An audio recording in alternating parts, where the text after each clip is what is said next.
It's the cold hard truth.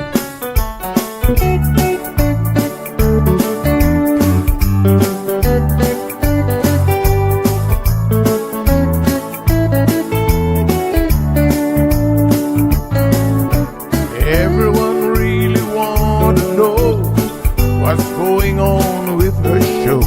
Just get on the air and you will know it's Sandra. The queen of the mile road is here, helping people from everywhere. Get on the phone and you will hear Sandra. Now she will tell you how it goes, but don't you ever step on her toes, 'cause you will hear the cold hard truth from Sandra. They say she's the hero in town, helping people from all around. You get a call, your money is found, it's Sandra.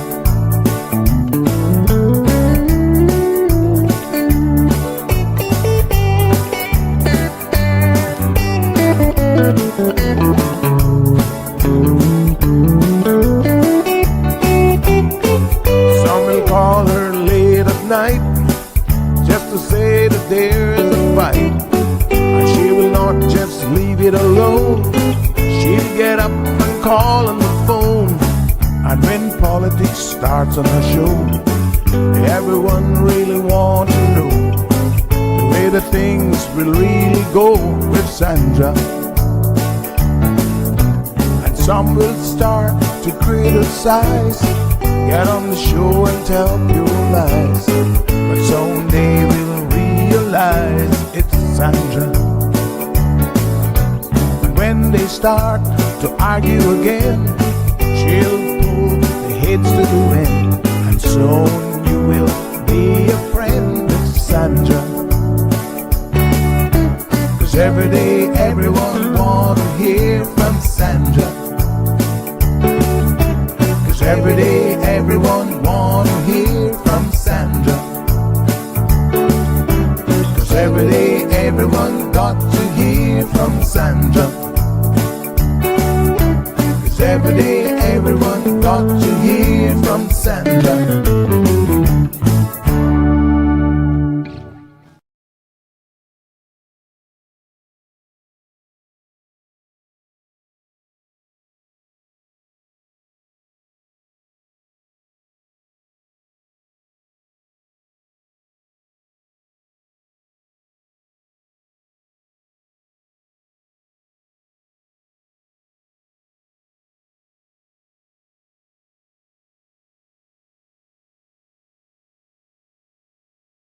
How are you doing today?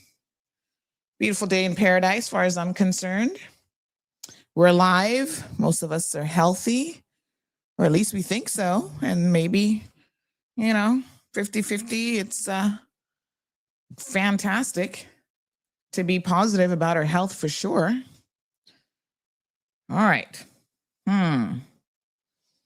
I always get these messages right before I come on air, and sometimes I think to myself, oh my goodness, do I switch gears or do I stay on track? We're going to stay on track today, but we are looking into a few things, obviously, that are happening here, there, and everywhere. And I thank you guys, everyone who sends me your concerns about your workplace situations, whether it's perceived abuses, actual abuses, just feedback on what's happening. I do appreciate the direct line of communication, because that certainly is extremely helpful to me. Of course, I've got to look into things as much as I possibly can. That's not always easy. But as I say, if you have any evidence, all of what you say is going on, then by all means, please share it. So yesterday we did a little bit of a mailbag day, Ask Sandy, and we had a lot of response. Lots of people were calling in about all sorts of complaints. Everything from partnerships gone bad to people not paying them money. You know, it's just so unbelievable in terms of you know, what is happening all over the world, quite frankly, but Cayman being our primary focus, what is happening right here in terms of workplace abuses and just general abuses. It's not even workplace, because it's people not wanting to do right by each other. You know, you can't work people and then feel like you don't have to pay them. That's not how that works. Oh my goodness, sorry. I meant to mute that, but it looks like my mute button isn't working again. Oh my gosh. My apologies.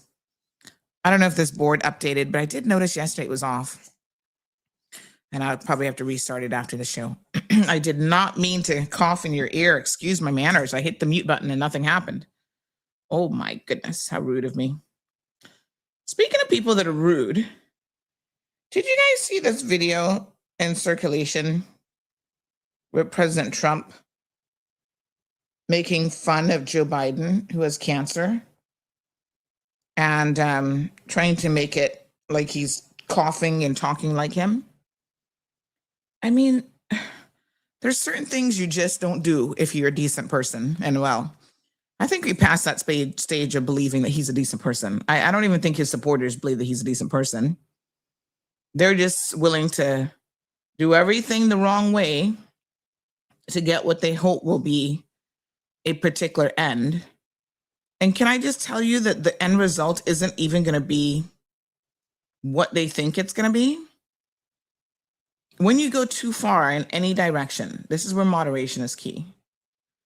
Because when you go too far in any direction, it's very, very dangerous. So, of course, people want to believe. I was actually watching a video short the other day about a guy in Dubai saying, you know, everybody wants to believe that immigrants are your problem. And the irony in all countries is that immigrants are not their problems, or their overarching problem. It's their own citizens. It's the politicians who have, you know, make corruption run amok. They've overspent our money.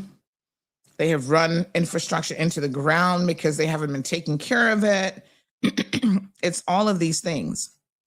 But the perception always is, you know, it's easier to blame an outsider, a foreign national, for the wrongs that we perceive are happening in our own community. And we do the exact same thing. Guilty as charged, Your Honor. And that's the only time I'll be pleading guilty. Huh. Guilty as charged. So, you know, because the truth of the matter is, if we don't blame external foreign forces for all of our problems, then that kind of means that we need to look in the mirror, that we need to take accountability. We need to blame ourselves. And I guess that is a hard pill to swallow for anyone. And so it's easier to blame foreign nationals. And we look at the percentage, and yes, normally they are a small percentage, who are breaking the laws in our country. They're overstaying, they are, you know, gambling, committing whatever acts we say that they commit. Same thing with America. They're going to blame all the hardcore murderers and rapists and this and that. They're foreign nationals. Well, if you look at the crime stats, they're actually not. But of course, when you find one that is, that gets blown out of proportion by the media. So it certainly, you know, looks a particular way. It's like when people say to me now about the black and black crime. I say, okay, well, who's keeping track of the white and white crime? Because, you know, Not for nothing, but those numbers are way higher than anything that's happening black and black. They're the serial killers. Let's just break it down for you. They're out there killing people on a regular. They're kidnapping little girls all the time. So are you guys keeping track of that as well? Or are we only going to be concerned about black and black crime? Bit suspicious. But these are the realities. So we create certain narratives that make us comfortable, right? Let's separate ourselves by race, by creed, by religion, and then by nationality, foreigners versus not. And as someone who stands for immigration reform, I also accept that you can go too far. There is such a thing as going too far.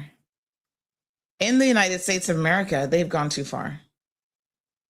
Smashing people's windshields, ripping people out of their car, completely ignoring due process. They don't care, actually, if you're an American or not. Eventually, we'll let you out 3-4 days later after you've been dragged into detention center, potentially assaulted, died, because people have died in custody. If you make it, if you survive, then we are going to let you out. And this approach, I can tell you, is not going to work well for them in the end, because what they have done is they have created a space where now we see the pendulum switching up on them. I was watching something over the weekend where it was talking about when you have a certain percentage, it's not a very large percentage of the population starting to protest in the streets. And they have seen this. This is someone who's, a historian and has seen this from all aspects of all over the world, all corners of the world, that a major shift is coming. And maybe it is the case, maybe we just have to accept that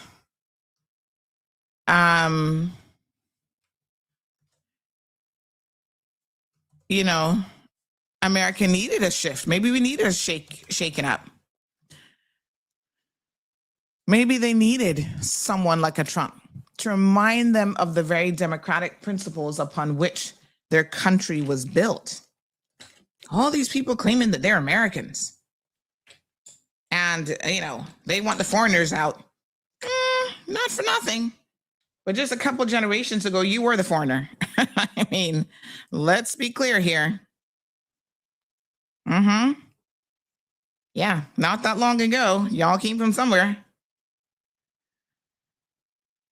I feel like I was thinking about this weekend. I was watching protests. You have what do they call the handmaids? What is that group called? The women wearing the red. Apparently it was some movie or some TV show and stuff as well. They're now out protesting. And it occurred to me that every generation needs to be reminded of what it took to get them where they are, what freedoms they had to fight for. So, I wasn't around during the 60s. I wasn't born. I can't talk to you about what happened then and what it was like to live through the remnants of people being hung from trees and, being murdered by government agencies, setting people up to carry out these horrific acts. So we forget very, very quickly. Human beings have an amazing ability to forget quicker than anybody else, I suppose. And that forgetfulness simply means that we are doomed to repeat the failures that got us there in the first place. So we all needed to wake up, right? You don't appreciate the sun without the rain. You don't appreciate the moon without clouds and the sun. So you need the opposite. You need something to actually compare it to. And so the truth of the matter is sometimes the system has to be disrupted by someone like a Donald Trump. Because if it doesn't get disrupted, we sit back and we think that this is okay. Right? We don't see what's happening. It kind of comes with a wave where we're like, well, you know, those foreigners, they're to blame. They're the ones who are taking our jobs. They're the one. And then let's crack down. Let's ignore due process. Yeah? And you start to ignore due process. You feel like you can just grab people in the streets. There was one guy, he's the owner of a deli, and he disappeared. And it's so crazy because when he disappeared, his family did not even know. They reported him to the police. They're like, we think dad has been kidnapped or we don't know what happened. Lo and behold, ICE had him. Imagine living in a country where someone can just take you off the streets. Like this isn't the sort of stuff that we expect from America, the world's biggest and best democracy. They have always supposedly set the standard for what we look up to. You know, we say that in the name of democracy, this is going to be okay. It's very, very strange. It is shockingly just bizarre that this is the approach that they've taken. But in taking this approach, the irony of it all is I think they're waking up Americans. Americans are protesting in their own streets. And this is what I say even about the Venezuelans.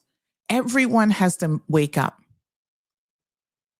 Everyone has to wake up and take responsibility for what is happening in your own country. You have to decide to fight against the wrongdoers. And sometimes those are dictators, politicians by any name. I don't really care what you want to call them, right? You have to be prepared to stand. And if the people of that country cannot stand up, then what? They're doing too much. I was looking at a video this morning saying how normally they were doing like 6 months of training for these ICE agents. Trump has reduced it to 47 days. Why? Because he's the 47th president. Isn't that wild? So because he's the things that he does makes zero logical sense, but he does them because no one is willing to stop him. And so I think the American people are finally waking up, and someone is going to stop him. Someone said life is the upside down. It's like everything that you thought was possible is now in reverse. And this is what is happening. When you have someone talk about and desecrate the civil rights era protections that were put in place and said, oh, you know, that just made things really bad for white people. It's like, what? That's what you think made things bad if you think things are bad for white people. They were not the ones who were being lynched and hung from trees, let's be clear. But if you think that that's what made things bad for white people, because they were obviously the ones who were marginalized and being discriminated, who couldn't drink from, water fountains and who couldn't go in certain restaurants. Like, people say this. The president of the United States of America says this sort of stuff. And all of you who support him sit back and think that this is okay. This is acceptable behavior. Well, Americans are standing up.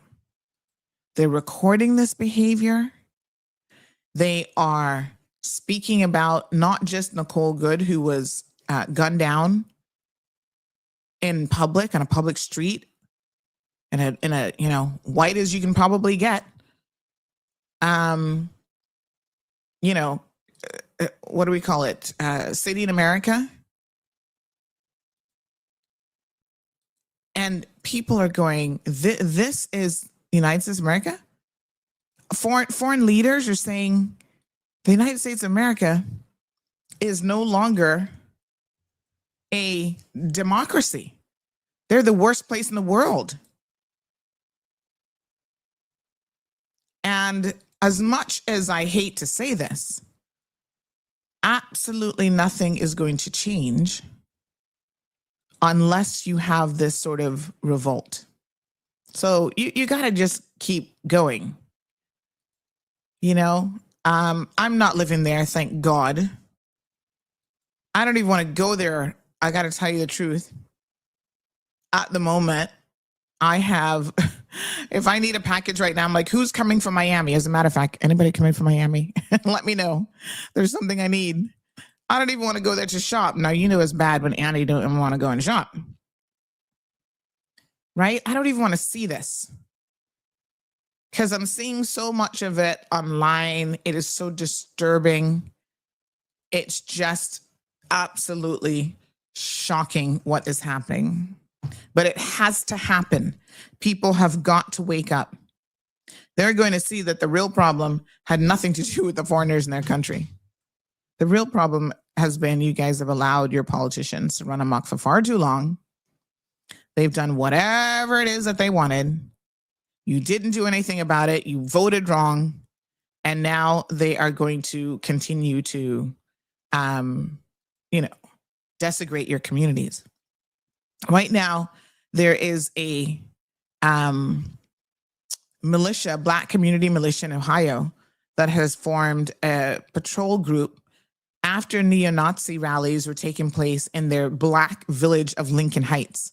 So imagine this for a second. Like, I can't make this stuff up. Like, nowhere in the world does this make any logical sense, but I'm going to tell you what's going on. This is a community that was built to give Black people a bit of a chance at having the white picket fence, right? And then they had the KKK rallies start to come in recently, and the police are like, whatever. We're not going to do anything about it. The KKK, they're so peaceful. Because only in America now would you believe that a group like the KKK is peaceful. You'll be fine. Don't fight back. They tell you don't fight back. When they come knocking at your window, they're going to break your window. They're going to drag you down the street. They're going to take you away. But you do not fight back.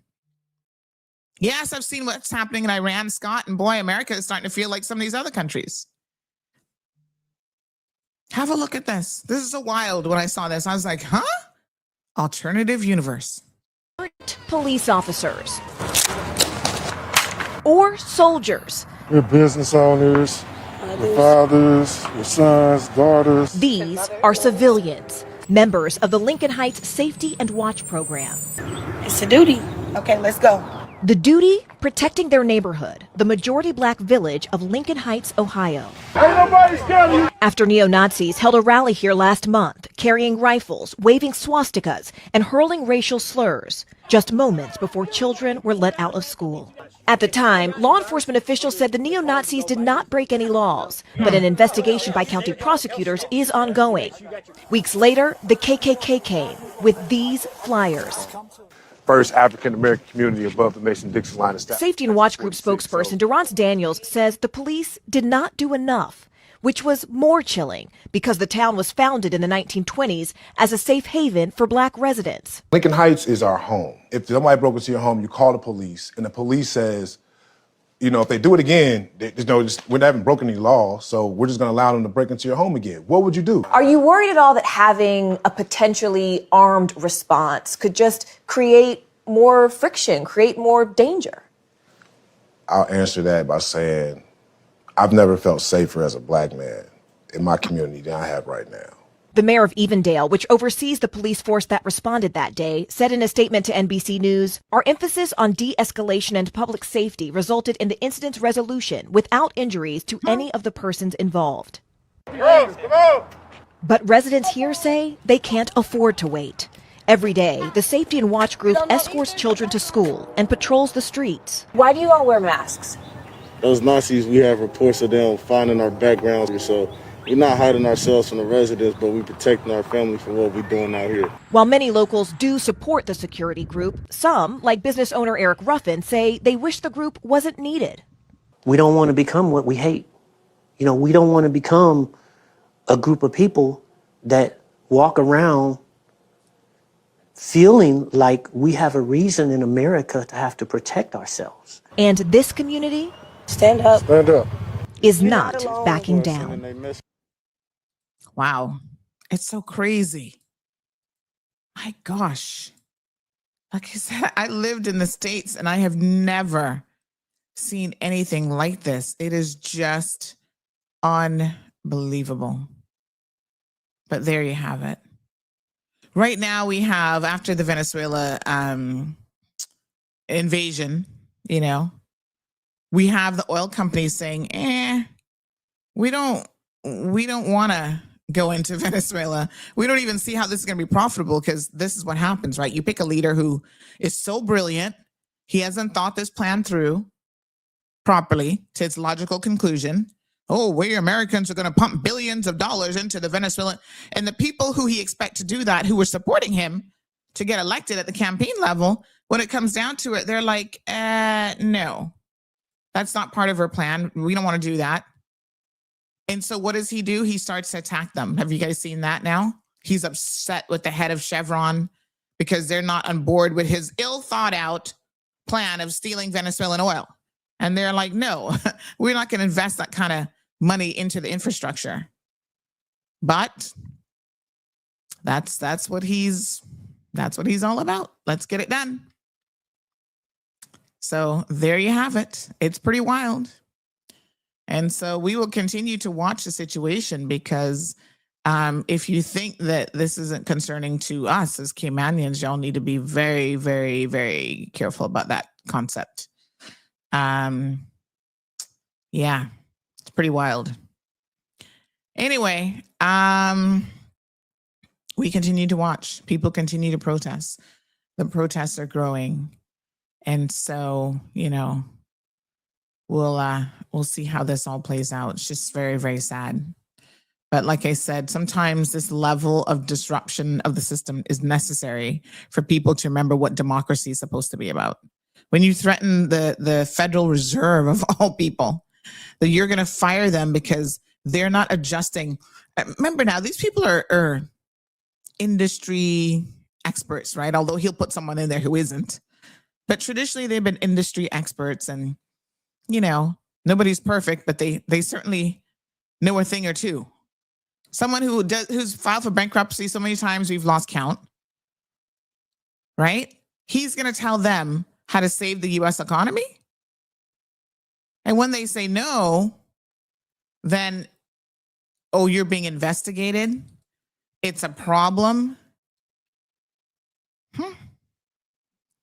Stay tuned, people. Stay tuned, because it's a problem, all right. The Federal Reserve Chairman, Jerome Powell, had to make a statement in relation to this investigation that is being carried out, and set the record straight, because he said, no, this is, let's be clear about what is actually going on here.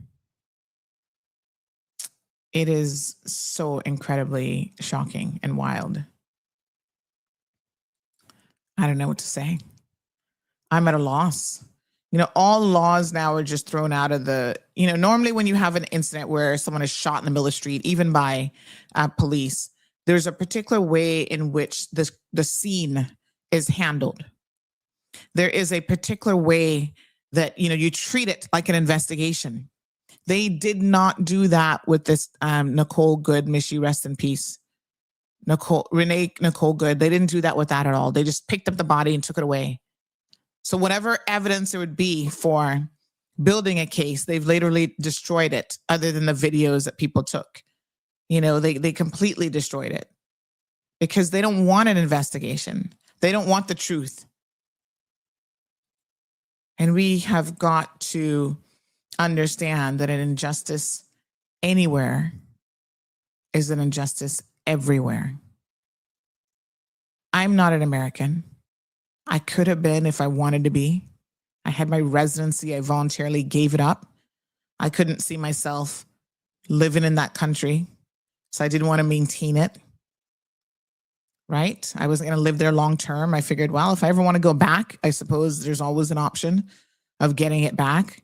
I did the right thing. I relinquished it. And we have family in the States. You know, they're American citizens. My cousin that I grew up with in Tampa, he's an American citizen. His mother was an American citizen, Aunt Lottie. She became an American citizen, 50 years at least. Well, she died in her 80s. I want to say I think she left when she was like 12, so more than 50 years. She was there. My Uncle Willie, you know, originally from Jamaica, moved to the US, died in his 90s. There is a concept of like the American dream that if you work hard enough, you can get credit. I'm going to say that again. If you work hard enough, you can afford to get some credit in life and get a little house and get a little car. If your credit score is good, you'll be okay. And this is what we see happening. Thank you, Kurt says, thanks, Sandy, for continuing and speaking on this topic. I feel for all of our family in the US and all of the American citizens, but people are finally starting to wake up. It's authoritarianism in the United States of America? I think we're there.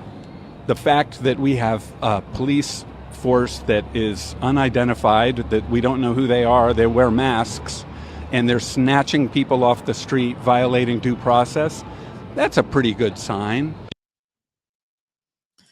There we go.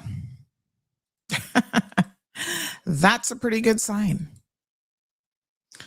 All right. Well, you know, listen, I see Stuart Bostock wants to talk about something else. He says, is there a YouTube glitch? The topic looks interesting, but Sandra is talking about Trump and the U.S. issues. Stuart, do you seriously believe that those issues don't impact us? I mean, yeah, direct impact. And you know what? It's not even like I would be, if I sat here and ignored all of this stuff. Let's just say that somehow that seemed like the right thing to do. You sit here and ignore what's happening in America because, you know, it doesn't impact us is what we would believe. Let's just say for a minute that we thought that that was the right thing. There is no media. I mean, when I tell you no media, I mean absolutely no media. If I go to BBC, any world, you know, what are some of the ones that I subscribe to? New York Times, every single publication is talking about this stuff. So for me to sit here and pretend like this isn't happening in the world, that is when, Stuart, you should be asking me if I'm crazy. That is when you should be like, well, how can CMR, who covers world events, not cover the constant? I mean, every single time World Economic Forum is happening next week, right? Here comes President Trump with his foolishness. NPR, Wall Street Journal, Miami Herald, every single publication. The Independent, I just started subscribing to them. They're a UK publication. Every single publication all over the world is covering this. Washington Post. It's like, it is a little bit traumatic from the perspective that there is so much that this man is doing. There's not a single day that he doesn't say something absolutely ridiculously stupid, or he doesn't run afoul of international law, domestic laws, lie straight through his teeth. You know, it's hard to ignore. All right, look at the BBC headlines this morning. We got to talk about Greenland again. I'm just saying, look at the world headlines and then say to me, well, why do we care about this? It is everywhere. Okay? Look, see, front page again. Trump vows very strong action if Iran executes protesters. Really, when they're doing the same thing in their own country. Greenlanders getting scared about the Arctic's future. It just doesn't take much. Any publication, challenge me to go to any publication in the world, and one of the top stories on that publication right now, what's the Independent? Let's see. Is not going to be about the Americans and Trump. See, the Independent, boom, open it up. Let's accept all their cookies. First thing, Trump. He gave somebody the middle finger yesterday. Did you guys see this? Someone was hackling him at a Ford plant because, again, they're making America great again by saying, oh, let's bring all the work back because, yeah, we can do that. Turns out that has not worked very well. Even his own Trump companies, did you see the thing about the minimum wage this weekend? Where the companies that he supposedly owns have reduced the minimum wage.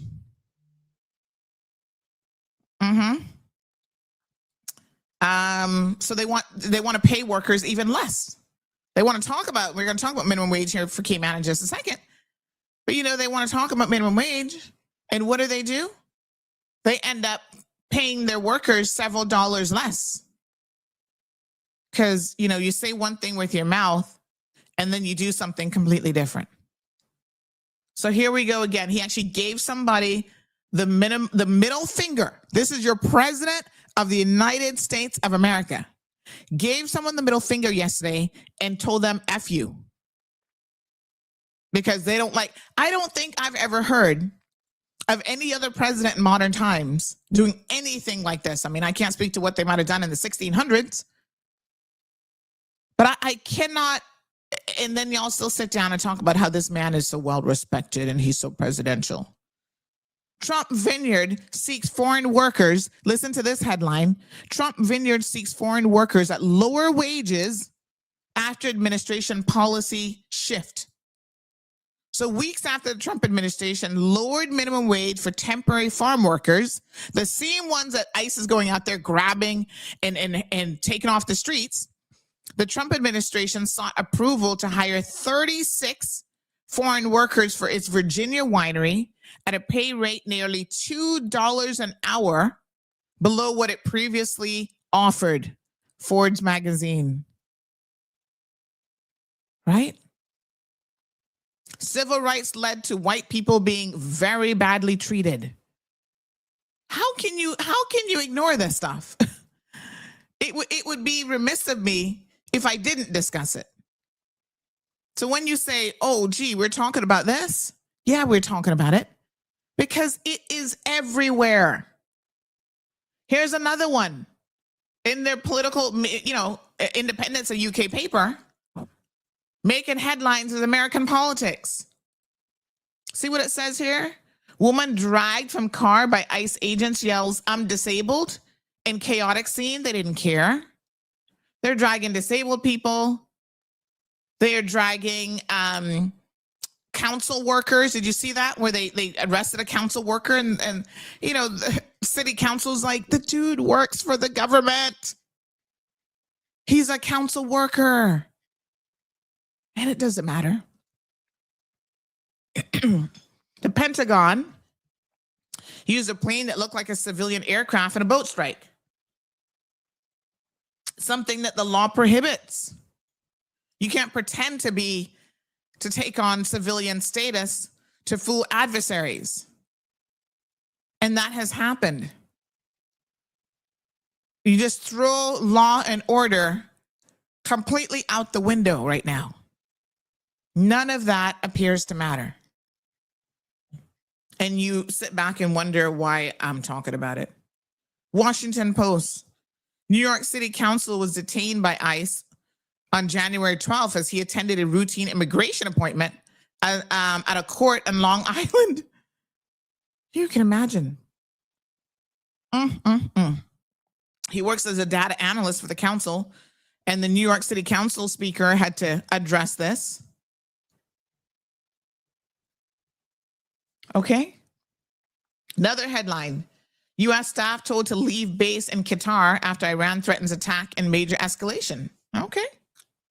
Another headline, Vance, supposedly the vice president, although it looks like Trump wants his son-in-law or son or somebody to take over from him next, to lead White House showdown with Greenland's foreign ministers because they're still going for Greenland.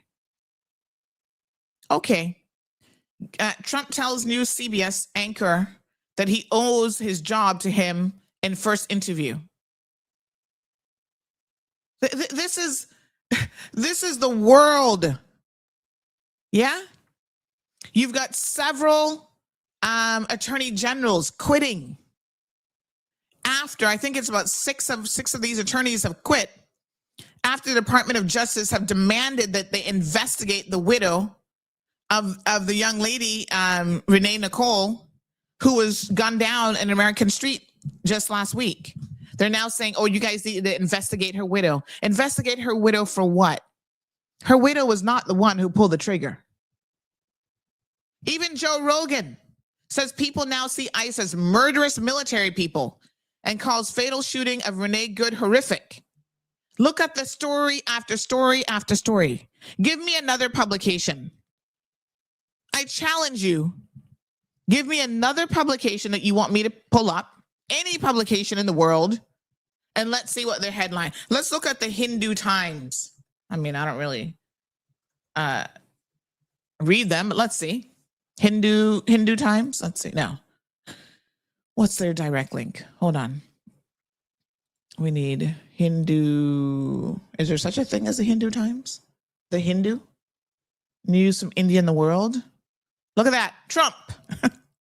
Every single, Stuart, every single publication. If anyone right now can name a publication that I can open up and there's not something on the front page about Donald Trump, I will fall on my sword and give you $100. No questions asked. Let's not include local publications because, unfortunately, our local news media doesn't really care about what's happening anywhere else in the world. Okay? So yes, CMR is probably the only one.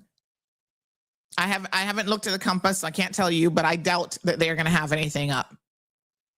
But any other publication, check The Onion. Okay, The Onion is a satire paper, right? Hold on. Why does this thing keep popping up? The Onion. Onion. All right, let's see. I think that's satire, I believe. Is that satire? Yep, all over the place. GOP adds ICE kills everyone pillar to 2026 platform. What the hell? Okay. Christy Norm, or whatever her name, on Renee Good's murder. We will find the immigrant who did this. What immigrant? He was an American. The ICE agent was an American. What is she talking about? Immigrant? Lord have mercy. I tell y'all, I cannot make this stuff up. Give me 1 second here. There's a video actually about her. Let me see if I can find it. Because, you know, when you surround yourself with village idiots, I was seeing something this morning, like 50 or 64% of Americans, or some ridiculous number, don't read above elementary school level. Well, that certainly explains a lot in my mind. Right? The emperor wearing no clothes, and nobody is intelligent enough or have the balls to tell him that he looks like a complete idiot, complete fool, and he's not wearing any clothes. And then we've got Caymanians. I see you, Elray, talking about Trump 3 more years.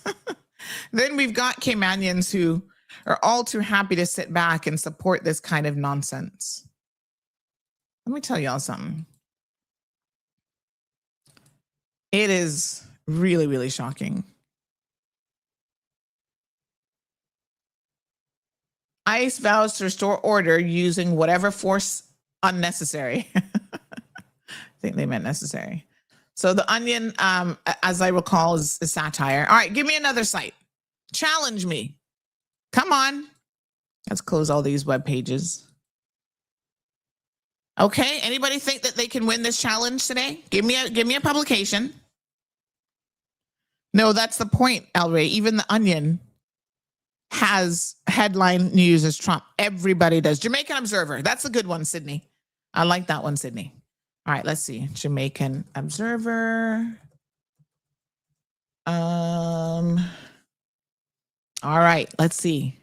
Ooh, might we have a winner in our hands? Because Caribbean publications just don't care about nothing. Okay, let me see. If there's nothing on the front page about Trump, you've won. Ah, sorry. There he is. Sorry to you. And it was published today. Danish foreign minister heads to White House for high stakes Greenland talks. Yep. Even the Observer. I was kind of thinking you might have won there. Parliamentary committee to debate. Oh, that's another one. No, that's not Trump. But yeah, sorry. Good call though. I thought you were going to win it for a second there. And then there's that little side story right there about Trump. Oops. Uh-huh. That was a good one. That was good. Almost got it. Anybody else? Give me another publication. The Gleaner. All right, let's try it. Jamaica Gleaner. Okay. Let's see. Oh boy, is he gonna get it? Sydney gunning for that money. He's like, yes. All right, let's see now. Costa Rica Secretary. Okay. Black River. Uh-huh. All right, lead stories. Okay. Audrey Marks. Okay, that's local news. Sports. I think Sydney might have gotten it. Hold on. Uh-huh. Oh boy.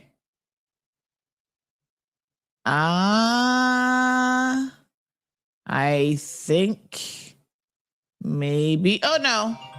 Venezuela. I mean, the headline says the attempt by the United States to own and subdue and improve Venezuela is rooted in a time long before the 19th century Monroe Doctrine. Close.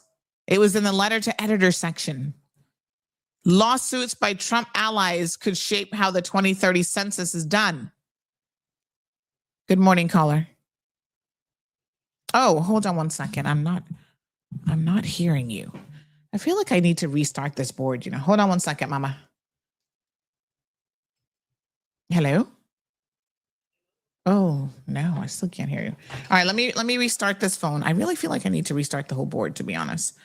But challenging to do that when you're actually using the board. All right, let me just restart the phone. Close.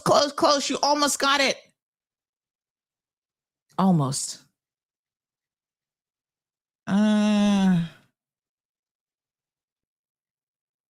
Although, should I give it to him? I mean, I feel like you were so close. He says it didn't say Trump. Okay, let me look at that one again. Let me just see. I mean, it's about Trump and his foolishness, but it does say lawsuits by Trump allies. But I kind of feel like this is, you had to scroll all the way down the page. So it wasn't a headliner. So I'm going to give it to you, Sydney. WhatsApp me your account information. We're going to give it to Sydney. Yeah. All right, we'll give it to you. That's as close as you're going to get. But every other world publication, I can tell you what. Honey child. All right, let's see if we can hear this lady now. Good job, Sydney. Yeah, like I said, once you pick the Caribbean, people are not quite as... Oh, I still can't hear anything. Hi, I still cannot hear you through the board. Hello, can you hear me? Nope. And I can't hear you. All right, give me 1 second, good folks. I'm going to just restart my board because I do need to call someone that you guys do need to hear. Remember yesterday? Philip is so funny. Philip said, shall we go to Fox News? Oh, that's hilarious. Let's see what Fox News, even Fox News has him up as every news story. Hold on.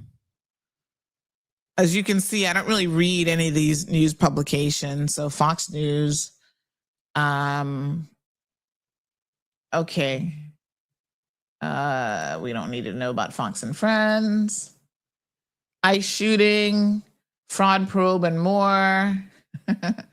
How the Save Women's Sports SCOTUS defense uncovered a game-changing legal attack. Zero aim the Pentagon. Terrorists pose direct threat to American safety. Well, okay. That's your own fault right there. Trump responds to shooting protester. And you know the other crazy thing, let me restart my board.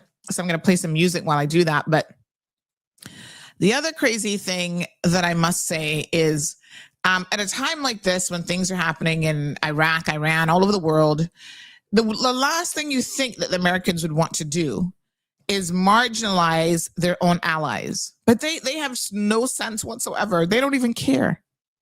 They're marginalizing their own international allies. So when stuff starts to go crazy now, you think the UK, Denmark, and the rest of NATO, who, they're resigning from all the NATO organizations, that NATO is going to be there to help the Americans win a world war and to go back into the Middle East? Let me be clear. Even my camera is acting up today. I think I'm going to have to do a restart for real. Let me be very, very clear, right? The Americans have not won any wars without the help of their international allies. And you have helped to single-handedly alienate all of your allies about right now. And then you talk about you're going to try to fight terrorists. Who do you think is going to be helping you with this fight? I'm just curious. All right, let me play some music while I just restart everything. I think I'm going to restart the computer. So please bear with me. I'm going to restart the board and the computer, and we do need to make a phone call. So we'll be right back after these messages. I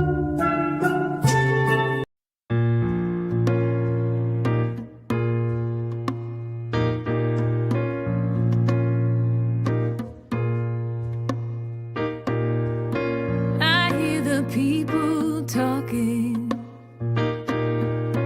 What are they talking about? This world's gone crazy, and I'm trying to find a way out.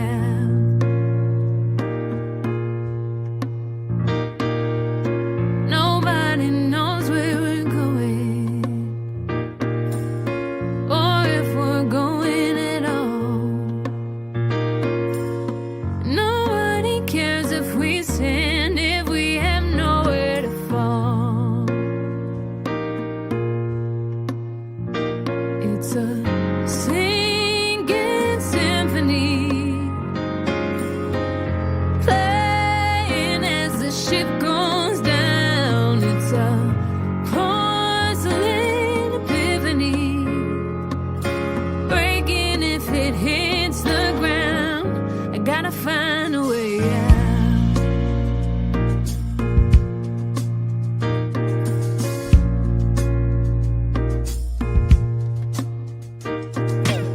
So many questions answered without an answer to tell. Too many things on my mind for anything to go well.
Hello. Now can you hear me? Yes, I think you can hear me now. Okay. Can you guys hear me now? Yes? All right. So I restarted the board. Let's try that caller again. Aha. Now I can hear the phone ringing. And then we're going to call someone else who wanted to call into the program.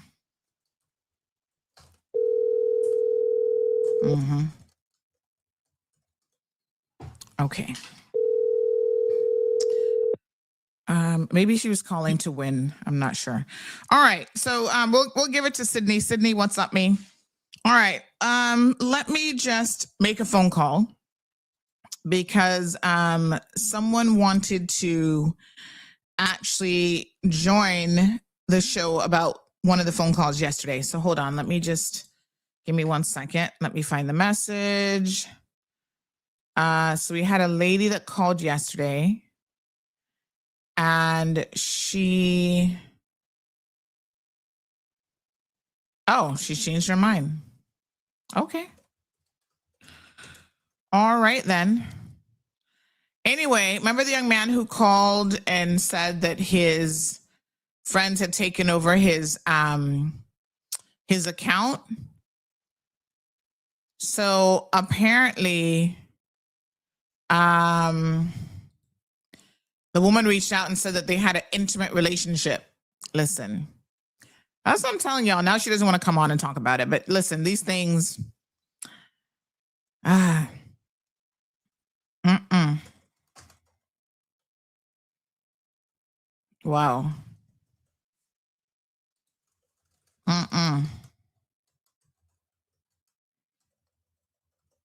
Wow.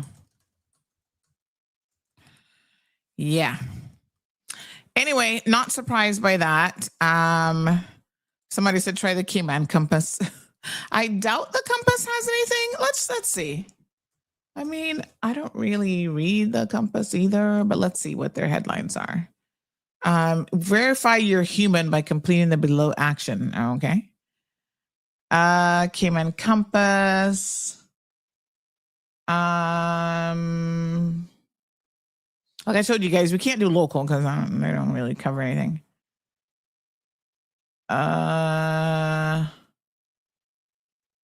Police identify man. It looks like they've changed up the format for the compass. I haven't been on here in a while, but it looks a little bit different. They do have a thing on why Venezuela matters.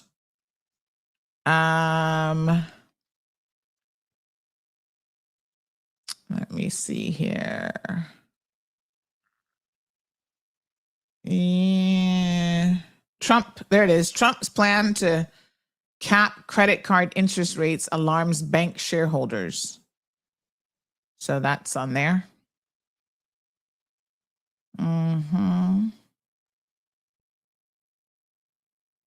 Okay. They actually have a section called press releases. That's interesting. Okay. Interesting how they've worded that. Yeah, they did mention him about that. So, okay. Ooh, what's wrong with their page? 4 or 3 forbidden. Why am I seeing this? Your access to this site was blocked by WordFence, a security provider.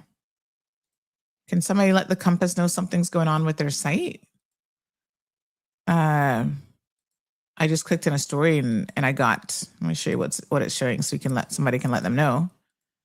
This is what I got. Some weird text. It says copy the text you need to paste into a form later. I ain't doing that. No, honey child.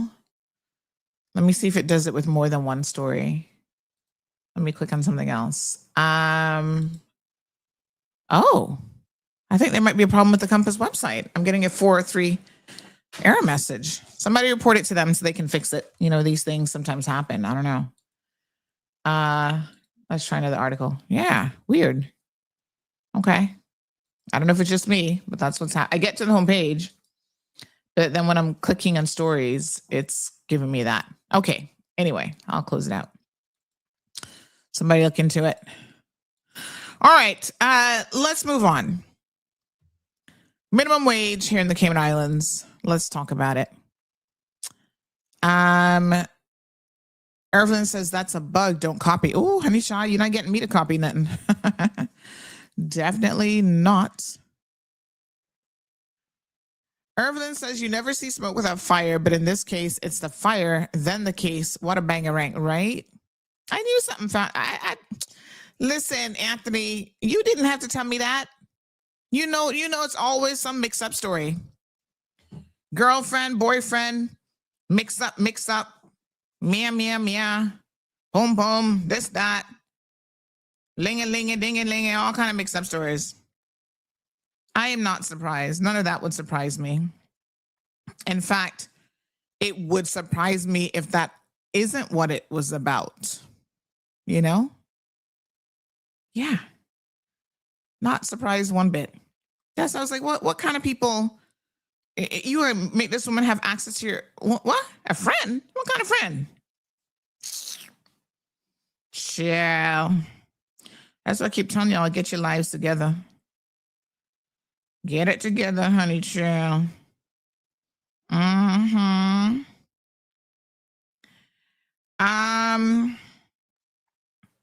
What a mess. So they'll have to sort that out. But I'm telling you, I don't get in business with people that I, dated in the past or even a marriage. Like I said, you got to be very, very careful. And I think, you could get along fine as a couple, but maybe you run businesses differently. So that's another reason why I would never get involved with people like that. That's a hot mess and then some. Buenos dias, Senora Alba. Trinidad Newsday, says Demetrius. Ay. El Rey says, Trump making America mainstream media great and relevant again. El Rey, I have to question your sanity. The Royal Gazette.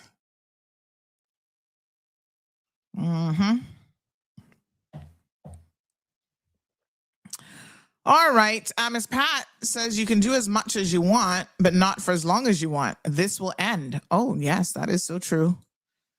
Only a matter of time, really. Apoc says, yes, it is satire, but nowadays it may be predicting the future. Victor Lookloy, good morning, sir. Says, over the years of its existence, this is the best America has ever been. It's just instant news now. They have stopped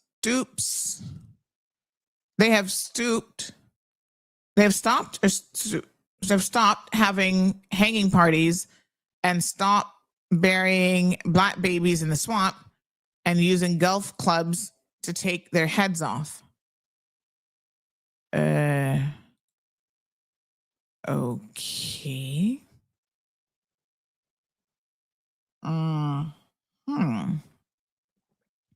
Anthony says previous presidents, George Bush and Rockefeller. When was Rockefeller president? Which Rockefeller was president? Have given the middle finger. Trump is not the only one. Okay, let me fact check that. I've never heard of Bush giving the middle finger, but let's see. Let's see.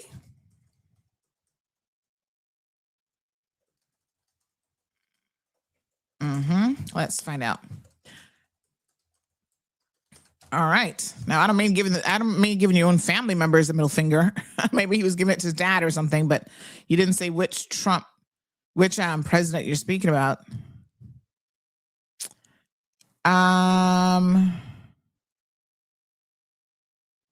So here's the difference.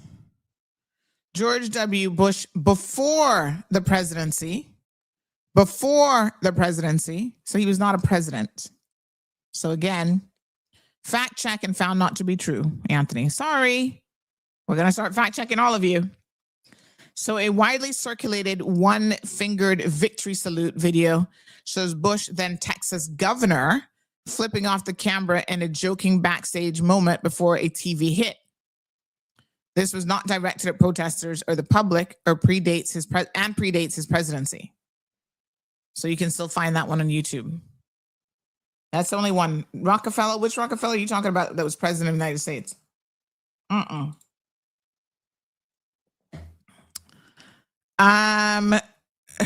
Gabby says he actually said just because a boat landed there 500 years ago doesn't mean that they own the land, Greenland. The stupidity is just too hilarious at this point. The Native Americans must be rolling right now. I mean, it's like not even funny though. Like, cause that's not a joke to him.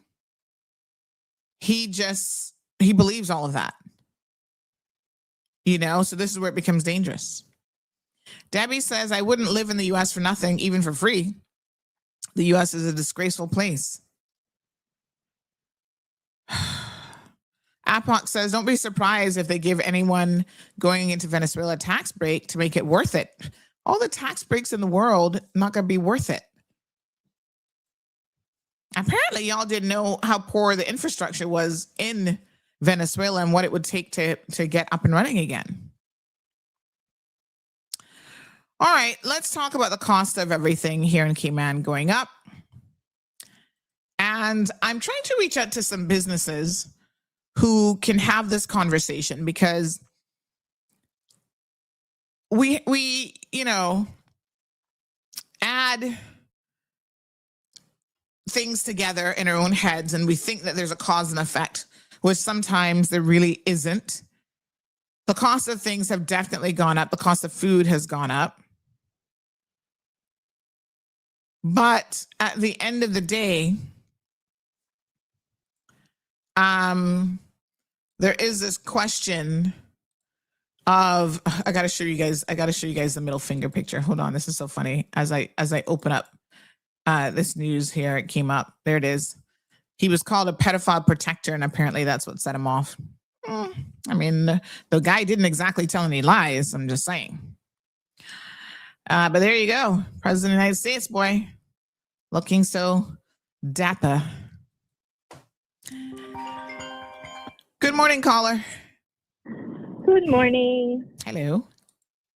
I would be curious to know, or like you said, if you could bring on one of the businesses to talk about it, because I know, like, for instance, I'm pretty certain that Foster's paid their workers more than minimum wage. Yeah. Anyways, right? Exactly. So if their prices did go up, which I don't think they did, but what would be the reason?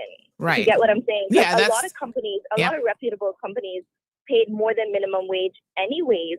So what would be the reason for the prices going up? All right, thanks. Okay, thanks, darling. Somebody else said the Compass site is working well, but they may have blocked you. Maybe it depends on the browser, because I was using Firefox to open that page. So I don't think the Compass can block me in that sense, because they don't know they don't know where I'm coming from. So in other words, they don't know where I'm coming from. So it's probably something specific. That's weird. Forbidden. Oh, you know what it might be? This is when I say they don't know where I'm coming from. Hold on. No, well, they would have to know way too much information about me to block me, which isn't really. I hope they don't. I'm connected to VPN.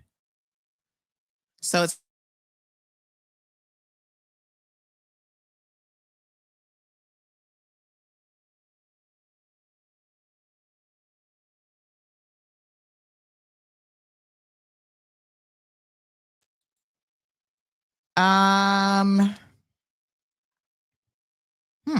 okay.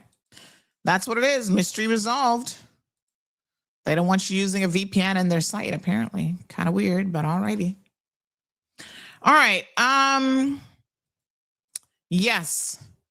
So let me just see here. I was just grabbing that image. So funny. I literally just saved it. Okay, let's talk about it. So that caller has a valid point. There are a number of local businesses, and this is why I had the huge question around this about, you know, how much of increasing the minimum wage. And I told you guys this. I mean, we had this conversation, I thought. None of you should be surprised at price increases because I said, you raise the minimum wage, the cost of living goes up. Are you really helping anybody? Okay. I mean, yeah. Okay, we got a problem paying $6 an hour. Raise it to $8.75, $8.65, whatever. But then you're paying more for every single thing. Who does that help? You're not going to be able to save any more money. The only real solution, I kept telling you guys this, but nobody wants to listen to me. Y'all acting like auntie over here, don't know what's going on. The only way to do something about the minimum wage is to make sure you do not fall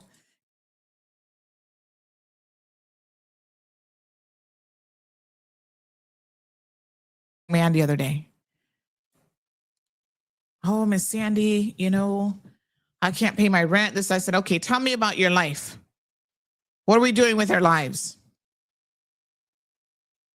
Well, you know, trying to finish high school. That's not enough.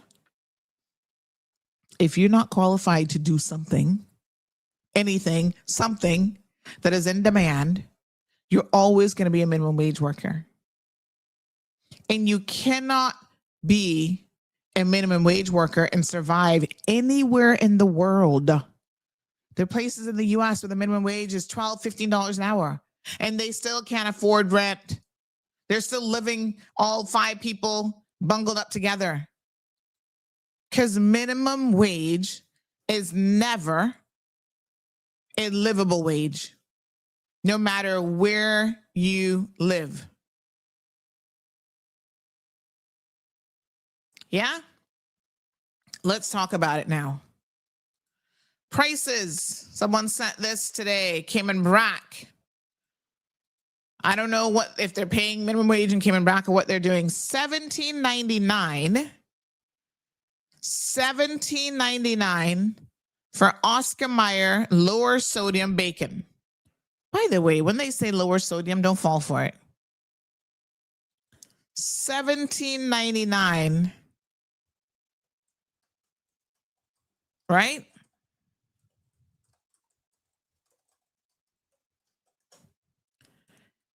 This is crazy.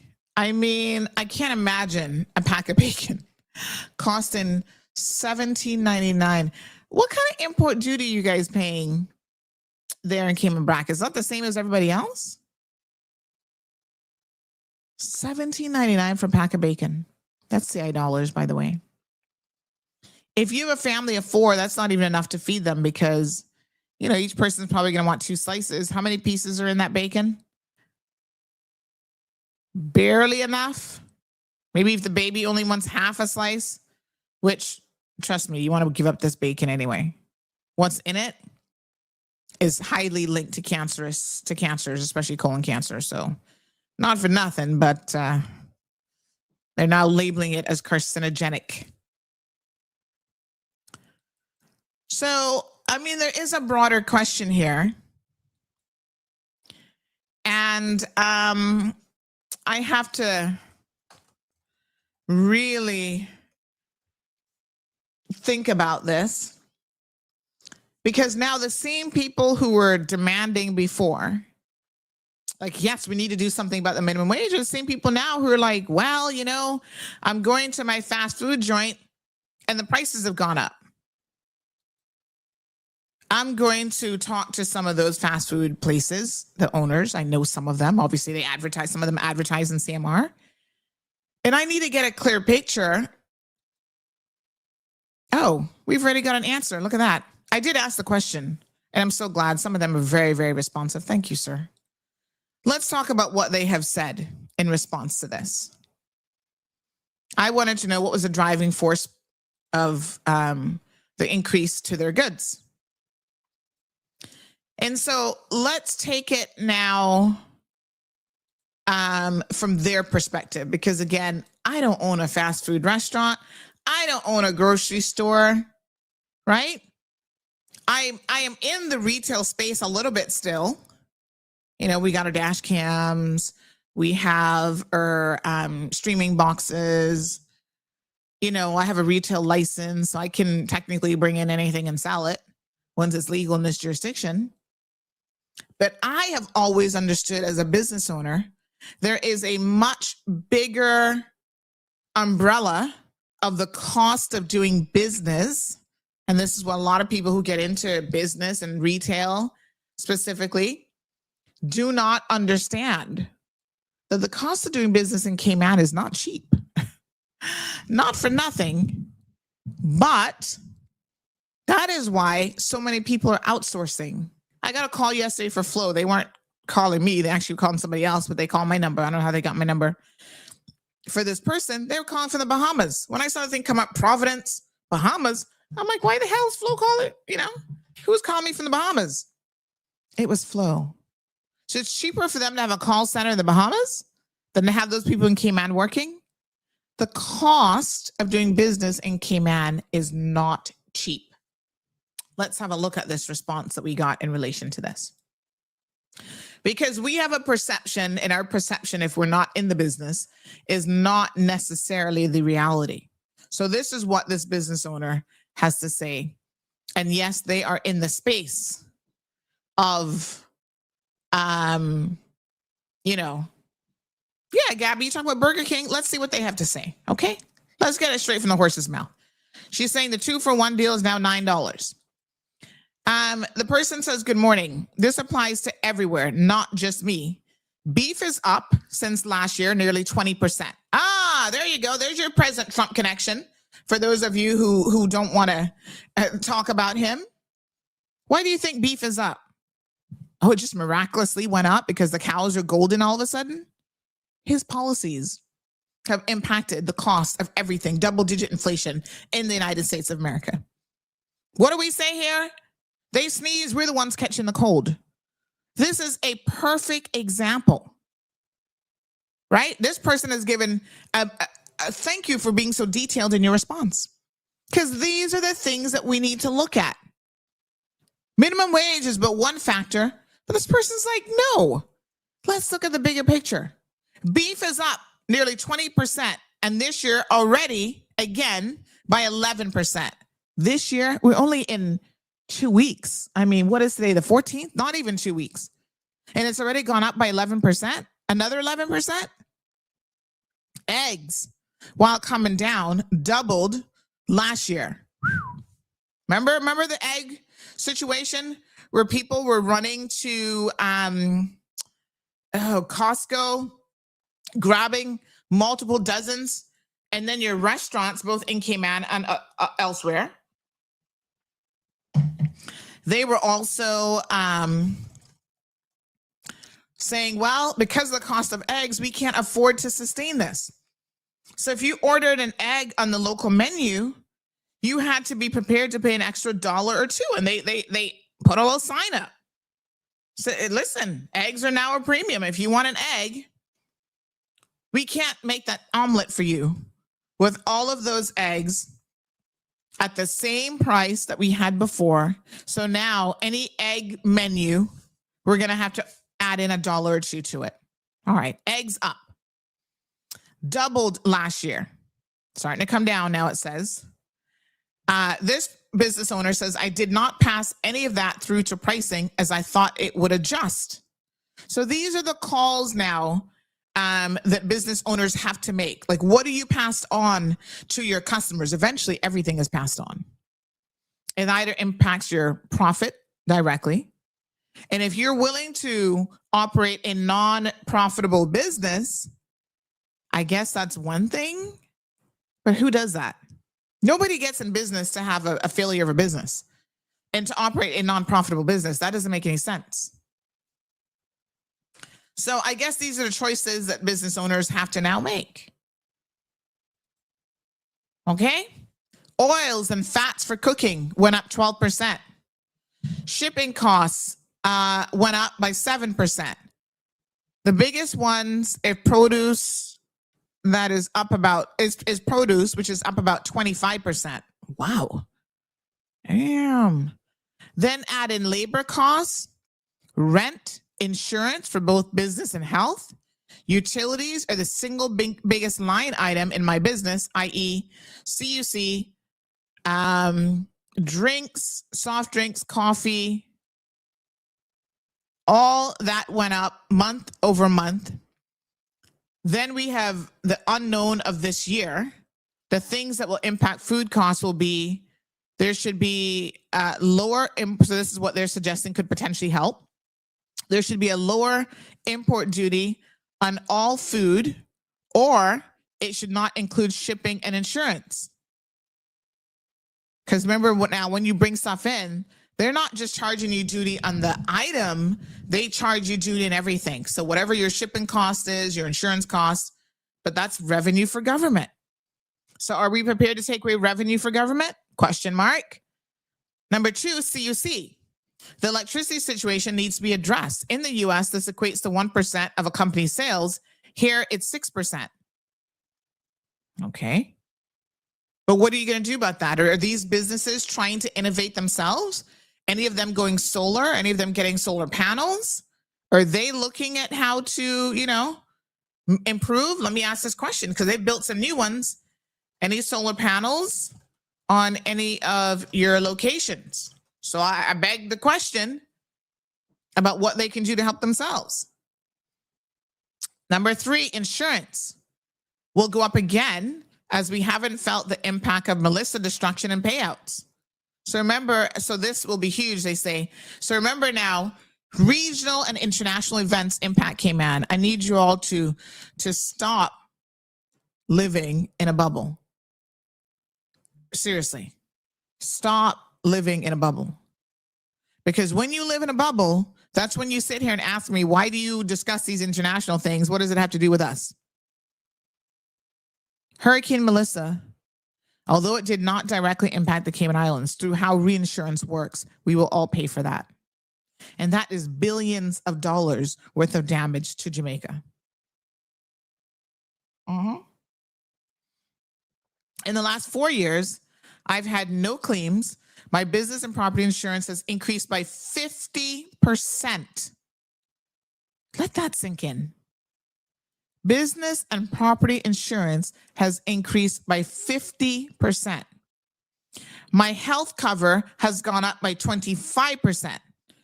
So they go on to say it's not one single thing, it is everything.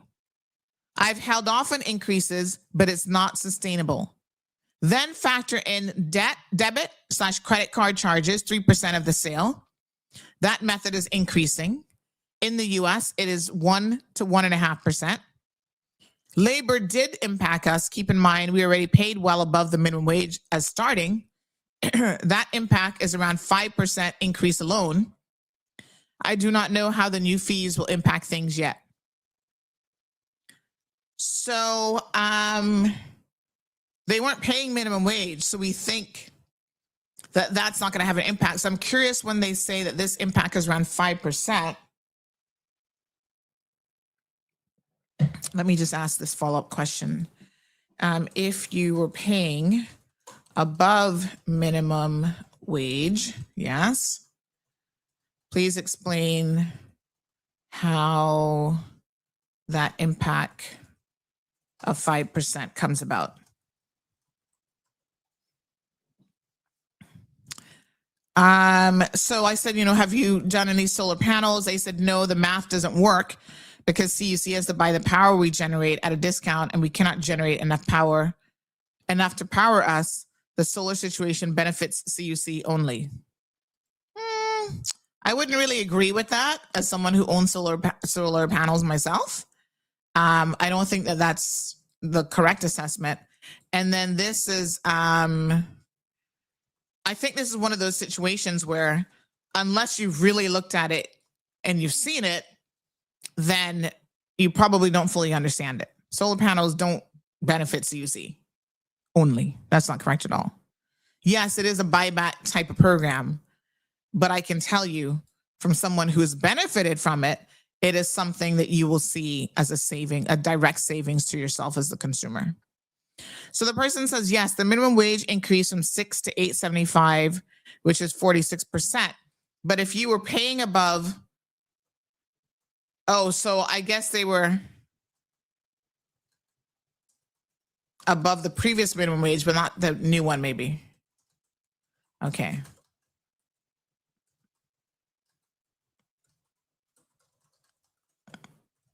All right, I think I understand perhaps what they're saying.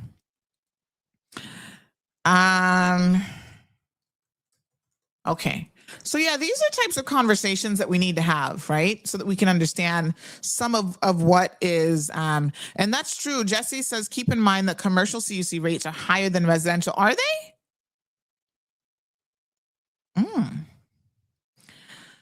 Even more reason, in my opinion, to get solar panels. So listen, it's not easy. And then you got to think about the volume that people sell at and stuff as well. Some businesses are very, very labor intensive. So you can't do them without a lot of labor. I can tell you the cost of everything has gone up. All right. Sarah Sue, good morning.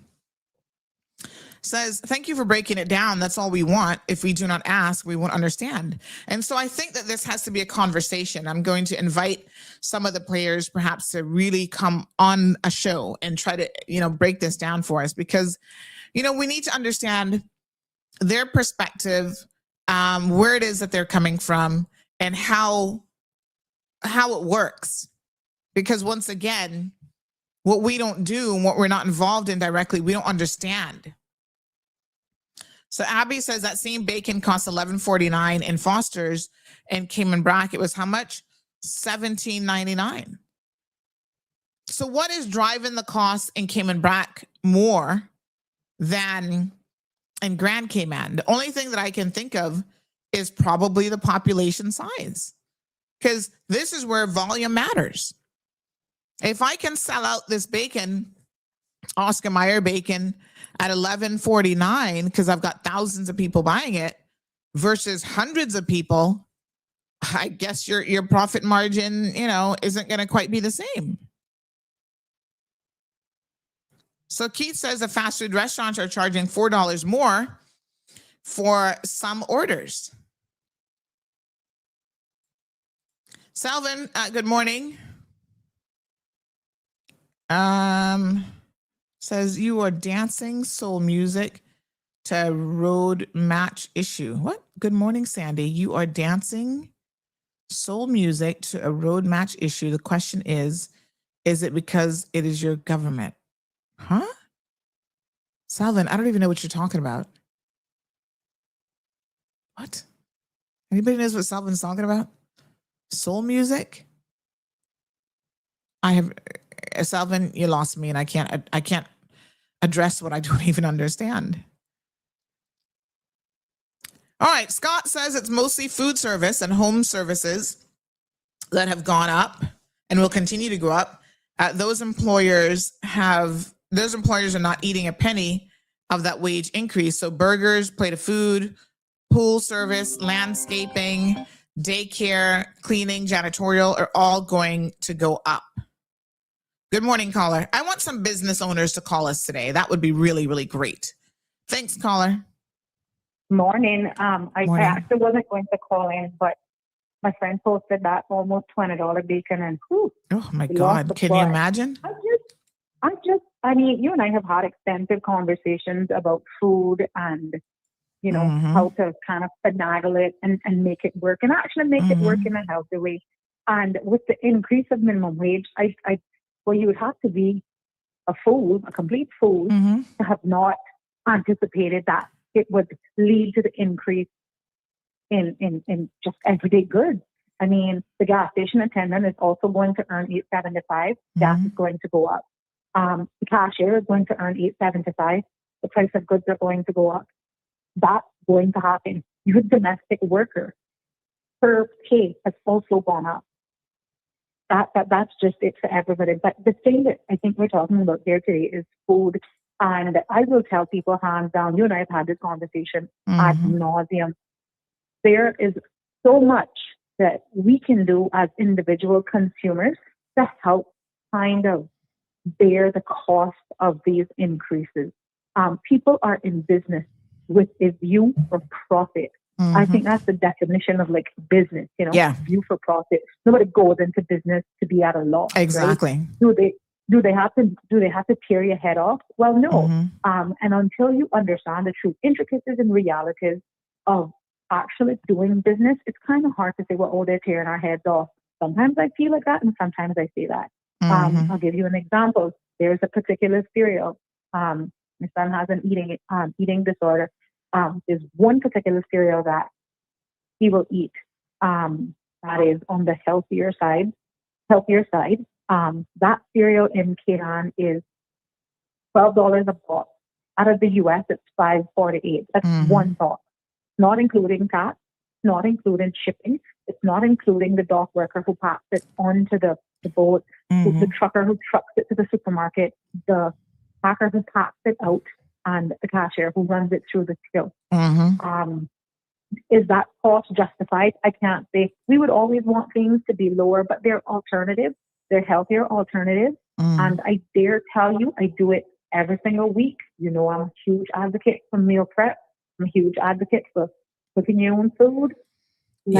People are screaming and bawling, and my friend that posted the bacon, well, fellow cook herself, but I mean, that is just the reality of island life. And I'm not suggesting by any means that is okay, because I actually think, based on some conversations that she and I have had, and based on some conversations that I've had with other people, particularly in the BRAC, quite frankly, I'm disgusted by what I see happening there. I'm talking about beef that's been frozen that's green.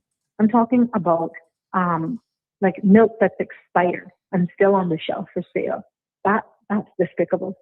But this is the actual cost. I think someone said earlier that particular bacon that lady posted is actually about $12 in Cayman. I agree with you. I don't even eat that bacon. Nothing to do with price, but everything to do with the ingredients. There are healthier alternatives. I know the one that you be stealing because they can't even send that Savannah for me no more. That's right. I told him to stop carrying it. I told you I have to venture to West Bay to get my healthy bacon. Well, it ain't turkey there bacon. So it ain't there, and they're taking it to a new store, and I'm not telling you where that is. Oh, but I mean, that could be Cayman Bay. I'm just saying, it ain't there. Trust me, somebody's gonna beat you long time for that. It ain't Cayman Bay. And but all I'm saying is that I just want to implore everybody: there is an easier, cheaper way to get the food that you want. I will just give you an example. I know I love Popeyes. I do. It's one of my favorite fast food. I shouldn't have it. Well, none of us should, but whatever. You only pass this way one time. But I heard some people complaining. I haven't been through fast food in months simply because I'm changing my lifestyle and it's not what I want to do. That said, I'll tell everybody, I'll put people onto a quick fast food thing. So Popeyes also sells the best dressed chicken. That's what they say. I don't know if that's a fact. I hope it's correct. They're selling 2 pieces of chicken, I think for somewhere around $10 to $12 with fries, and I don't even know if it comes with a drink. There is a batch of already breaded, seasoned chicken that costs you less. For you get maybe about 10 pieces of chicken in that bag for $15 to $16, about $15.99, somewhere thereabouts. You can buy a whole bag of chicken for $16. Chuck it in an air fryer, chuck it in an oven, and get some fries for $3.49 at Foster's. Throw some oil on it, put it in the air fryer, and it's less than $10. You can work it out because I like to break down the cost of food per item, per unit, whatever you want to work it out in, so that I can know what that meal actually costs. Maybe some people are not as fanatical about food as I am, but I am because I want to know what the actual cost is, so that when I'm telling people It is cheaper to buy food, to eat food at home. It is cheaper to go to the grocery store and make your own meal. Yeah. That's not Well, always here's possible. the thing, right? It really, when you say it's cheaper to buy it at home, that is very true, but it also depends on how you value your time. Because there are things that you know, listen, if I think about it, right? And as a business owner, we have to think about these things. What would I charge per hour? Right?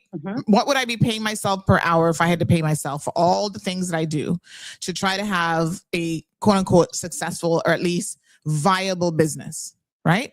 So my time that I spend trying to do things that can make me money is extremely valuable. If I take that time, and I mean, just from a money perspective, there might be other reasons why you get in the kitchen because you love cooking and it de-stresses you and all this kind of stuff. But if I look at the time that I then take 2-3 hours to be in the kitchen, preparing a meal, doing this, doing that, right? For your family. If you could be utilizing that time to do something else that actually is going to make the family money. Yeah, but that's how we I'm saying justify. I understand, but that's not a true. It's not a true cost when you're looking at it because you're not paying yourself. I agree, and I agree. But I mean, at the end of the day, what price are you willing to pay? Well, right? Everybody's dollar is. But you know, you can do it. You can do it yourself. And you know, we recommend most people eat at home for different reasons. It's healthier. It tends to be healthier. You know the ingredients that you're putting in, so on and so forth. But you don't that's for people who don't understand. If we're just talking about dollars and cents, that's also for people who don't understand the value of their time. Well, I agree, but I mean, for me, and I hear you when if it don't make money, it doesn't make sense. But at the end of the day, if I'm spending less, so what I'm saying is sometimes I get up at 4 a.m. to do meal prep. That's what works for me. What are you going to get up? What are you, Sandy, going to get up to do at 4 a.m? I ain't getting up because I need the sleep. So okay. Well, I can't afford to. You see, and bear in mind, you're where, not but hold on, but bear in mind, you're also not my target audience. It's people who, like myself, are who, like myself, are on a budget, like myself, who are trying to change their lifestyle, like myself, not necessarily struggling with the minimum wage, but the reality of life and the cost of living here is hitting everyone. Okay? Let me tell you, I see some, what I call them playtime millionaires. I see some playtime millionaires shopping and picking up those stickered items. I see them. Of course. I mean, anybody should be trying to save money. Yeah, but at one point, you know, these people only went to a particular grocery store in a particular area, and we didn't buy these things. And now, and what I'm saying is, if those people who are perceived to be the millionaires of our communities and whatever, and money is good and nothing's tight, then you know, if they are feeling the pinch and they're trying to be more conservative, what about everybody else that just living paycheck to paycheck or day to day or middle class? What about us? I just want to drive home the point that for some people, and you need to stop saying that because you're a different target audience. You've got a lot more time, disposable income than most people. But I'm just saying, for the rest of us who just out here living regular deadlines, cook your food, stay your backside home. I ain't saying don't treat yourself, but well, I'm having Miss Stacy cook food too, and I'm eating leftovers. And there are days when I'm like, I feel like going out to a restaurant, but I'm gonna have a sandwich instead. But what are you talking about? So it's not your time. You're paying somebody else so that you can more wisely utilize your time. There's some of us who also have domestic help at home who can do those things. Yeah. You just got to be more. I personally think my word for the year is intentional. I think you got to be more intentional with everything. You got to be more intentional with where you spend your time, where you spend your money, how you spend it, who you spend it with. And I just want to leave everybody there. Cook your own food. Stay backside home.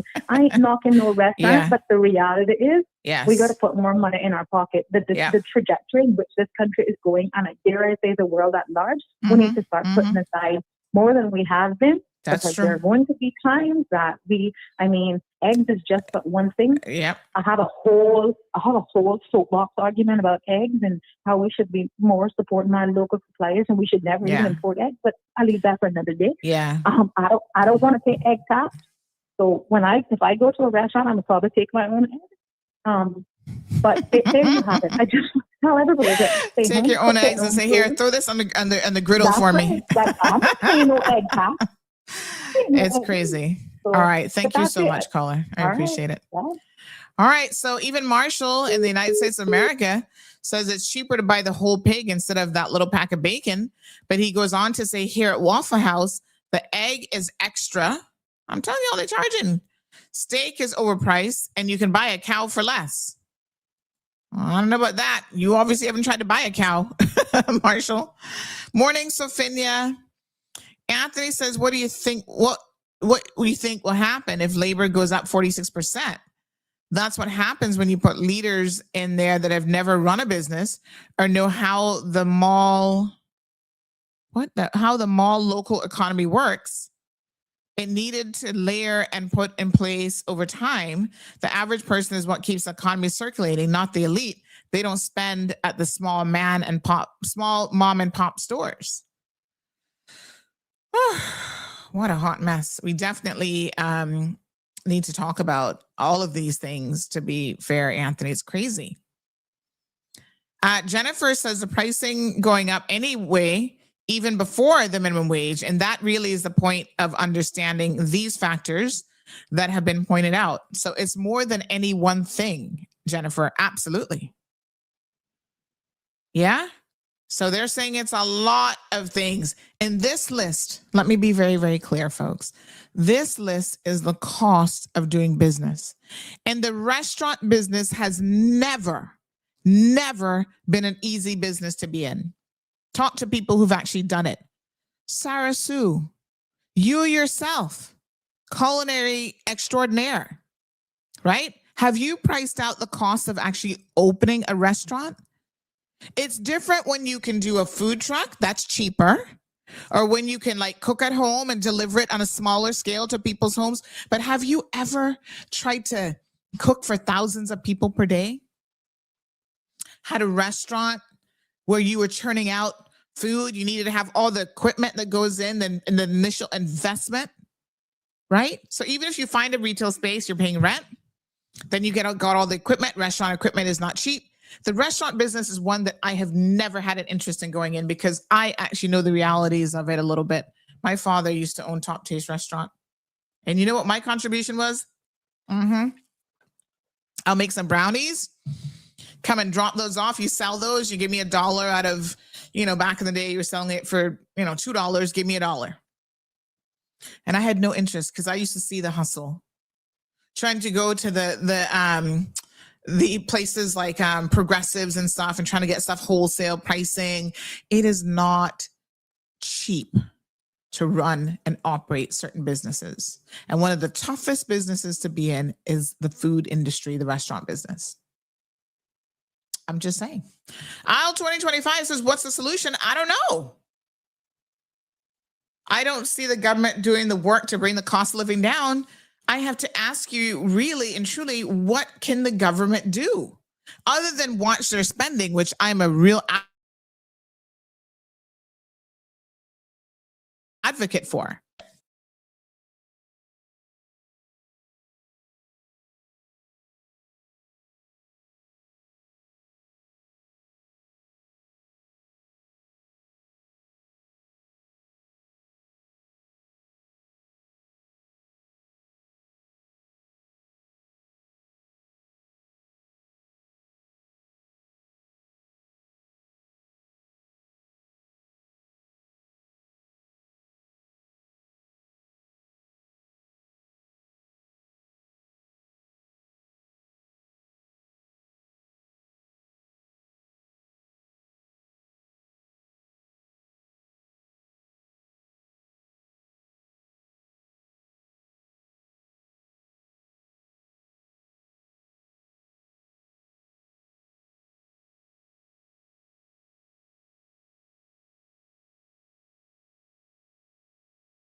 My apologies. Looks like the internet just dropped out. I'm not sure what happened. Things are trying to reconnect. Hopefully we can get radio back. So I'm sure radio would have dropped as well.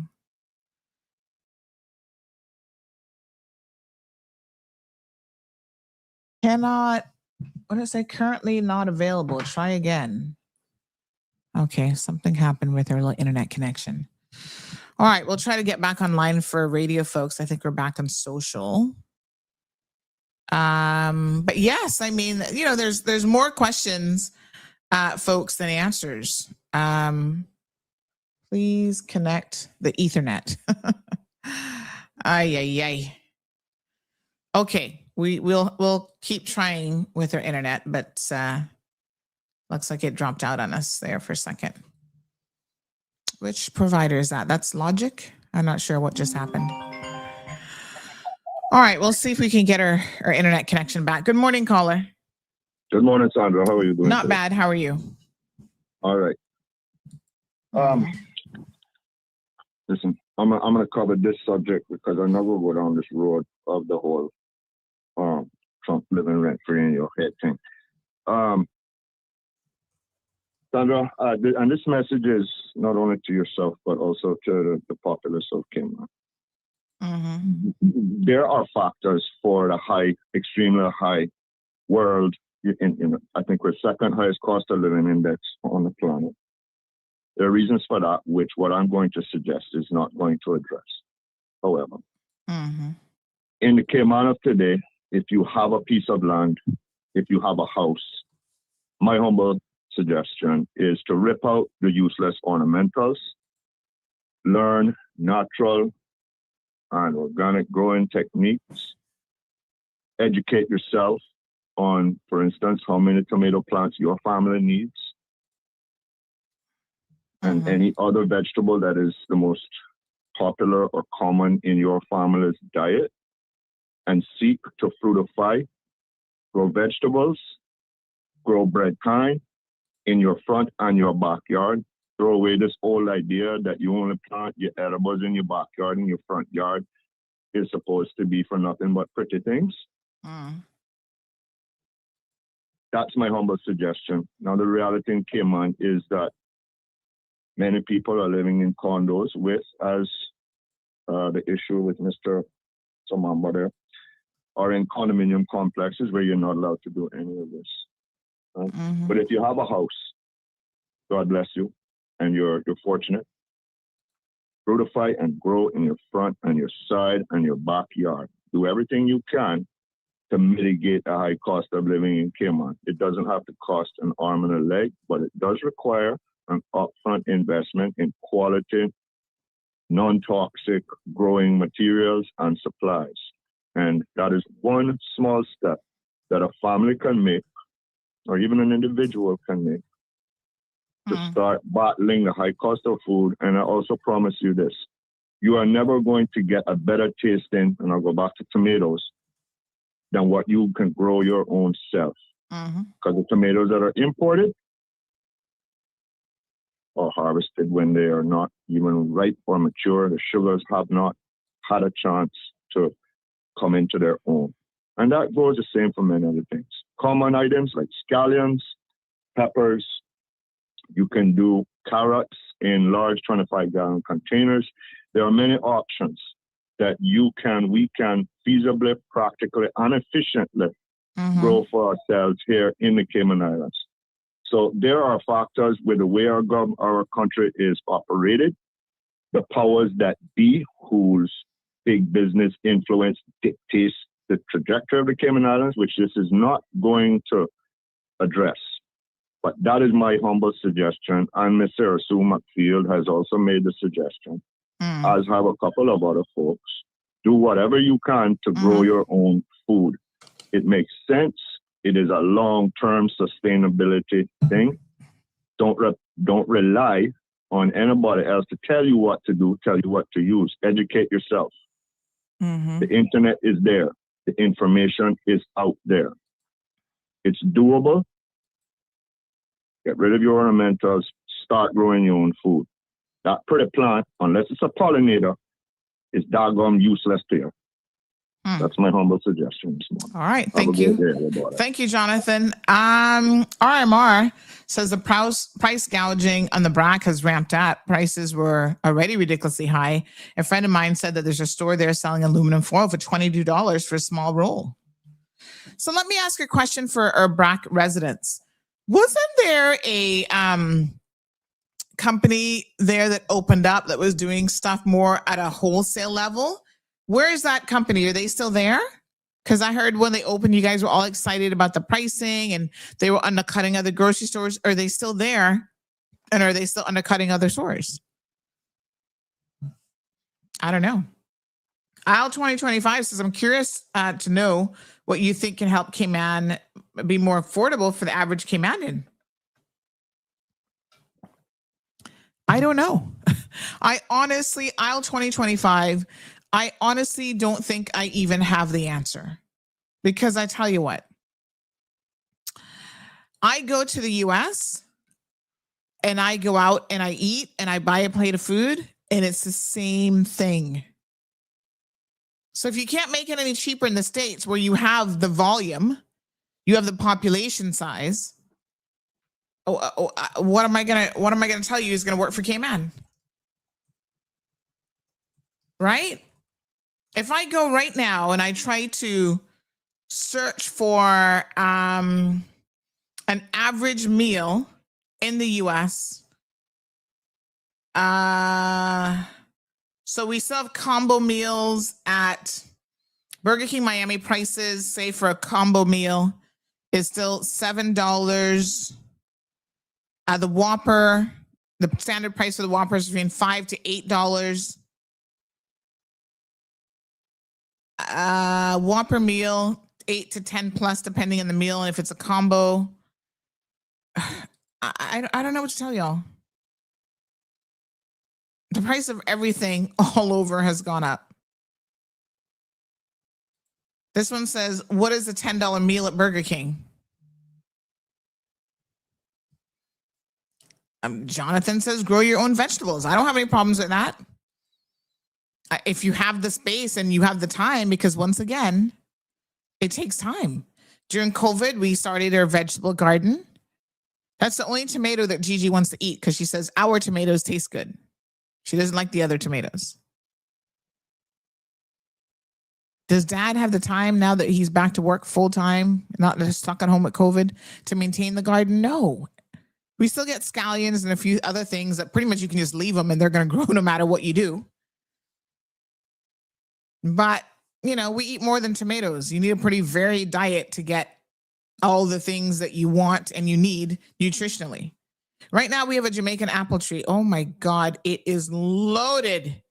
I've never seen so many apple buds in my life. I went under the tree this weekend. I'm like, oh, these iguanas are going to be coming around now eating our apples.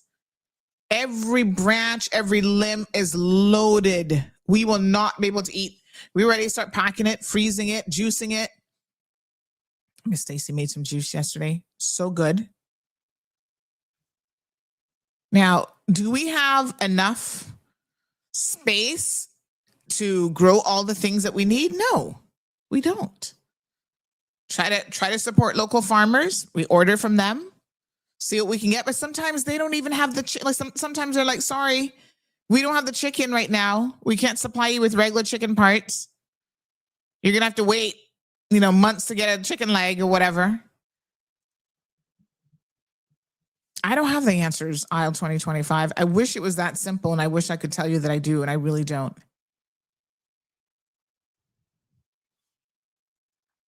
Aisle 2025 says, I went to Burger King a couple weeks ago and got my karma for eating junk food, bacon and cheese Whopper, medium fries, drink vanilla soft serve in a cup. Well, you went all out.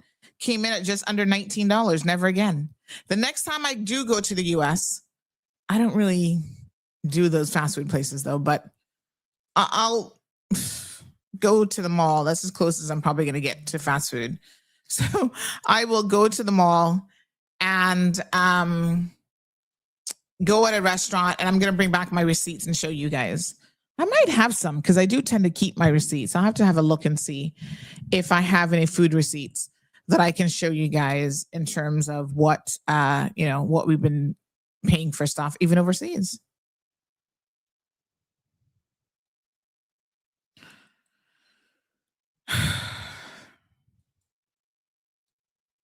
Out 2025, we can try. He says that could get professionals on the show from Cayman and overseas who have an idea of how to combat our cost of living. We can certainly try. I think those overseas don't have any idea really what we're paying here. That's another reason why I was like, the Airbnb business is not what it's cut out to be, because those people come here, they don't understand the cost of anything that we do here. So they want to run your air conditioning at 60. Burn up the AC units because they're not meant to run that low. Give you $1 million CUC bill. And when you say to them, no, we don't allow the AC to go down that much because you have no clue what it costs. Well, they don't care because they're not directly paying the bill. Right? This is, again, people don't think about the consequences of their behavior and their actions. And when you say, well, I'm going to have to adjust the nightly rate to reflect what we have to pay, the cost of doing business in the Cayman Islands. So the cost of doing business is passed on to everyone, from nightly rates that you charge to rent that you're going to charge people to what restaurants are. I guess we're feeling it in the restaurant area because a lot of us are going out to these places to eat food. What about the increasing cost of rent, both commercially and for residential? One of the last commercial places I was in Pasadora Place, right? I can't remember off the top of my head what our rent was, to be honest. I can't remember. I'd have to try and go look it up. What I can tell you is a couple years later, the furniture store that they were family, they moved in, and then, they didn't last all that long. Now they're gone. Why do you think family can't even afford to pay rent in a building? The cost of living. Then they had the unit up for rent, and I remember inquiring about, well, how much is the unit going for now? Just out of curiosity. I wasn't going to do it again because I kept saying to my husband, we're not going to pay for rent again.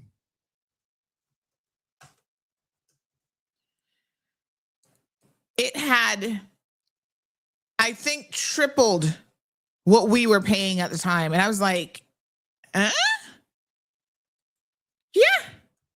I was like, what the hell? No, sir. Let me see if I can find out how much it was. When I was told the price, I was just like, what the heck did you just say this is going for? Oh my God. I couldn't believe it. Hold on. Let me see if I can't remember if I messaged them, if I called about it, but I was like, what? Pasadora Place so expensive now, and every time it rains, the ground is flooded out? No, sir. So, the rent is going up. Oh, yes, here it is. March the 6th of 2024. I knew I asked about it. I couldn't remember if I called. They said, hey, sorry for the delayed response. The flooding was addressed. I don't know nothing about that, but anyway, parking there is in the overflow parking. So rent is now $12,000 for 4,000 square feet. Mind you, when we had it, it was actually divided up. So we didn't have, this is where, the details do make a difference. We did not have 4,000 square feet. We didn't need 4,000 square feet. But after the furniture store took it over, like I said, because they were family, when they took over our unit, they knocked out the divider wall. So they opened it up, and then they had an upstairs part, which I guess they're counting as part of the 4,000 square feet. But imagine paying $12,000 a month for rent. I'm just saying. And in some of these locations, Burger King, like on the waterfront, that is prime real estate location. That's still owned by the Ruddy family. You think they letting the owner of Burger King get that for little to nothing? Think again. I hate to see what his rental bill is. I'm just saying that these are all of the things that we need to consider. KY Rebel KY says, Can we get a $500 duty waiver shipping household goods to the island as well? Have you tried shipping anything in recently, Rebel? I'm just curious if that's going to be the kind of savings that you think you're going to get. Anthony says the cost of food in Kim and Brack can be reduced if they stop protecting the Thompson family empire and build a distribution center in the Brack. Non-perishable goods can be cheaper instead of every week's containers to keep the barge full. Thompson being the shipping company, you think that that's where the issue is? I mean, I don't know anything about that. Hello, good morning. Good morning, Sandra. How are you? Good. Still on the radio. We're still on air. That's good. I want you to, what I sent to you. Okay. You sent something on WhatsApp? I sent them yesterday or last night. Okay. And it's meant for airing or no? Well, you know, I haven't had any results from what I sent you, so. Oh. Well, I huh? mean, I passed it on to them. I can't force them to do anything, but I certainly have passed it on. Who did you pass it on to? The police and the NRA. Okay.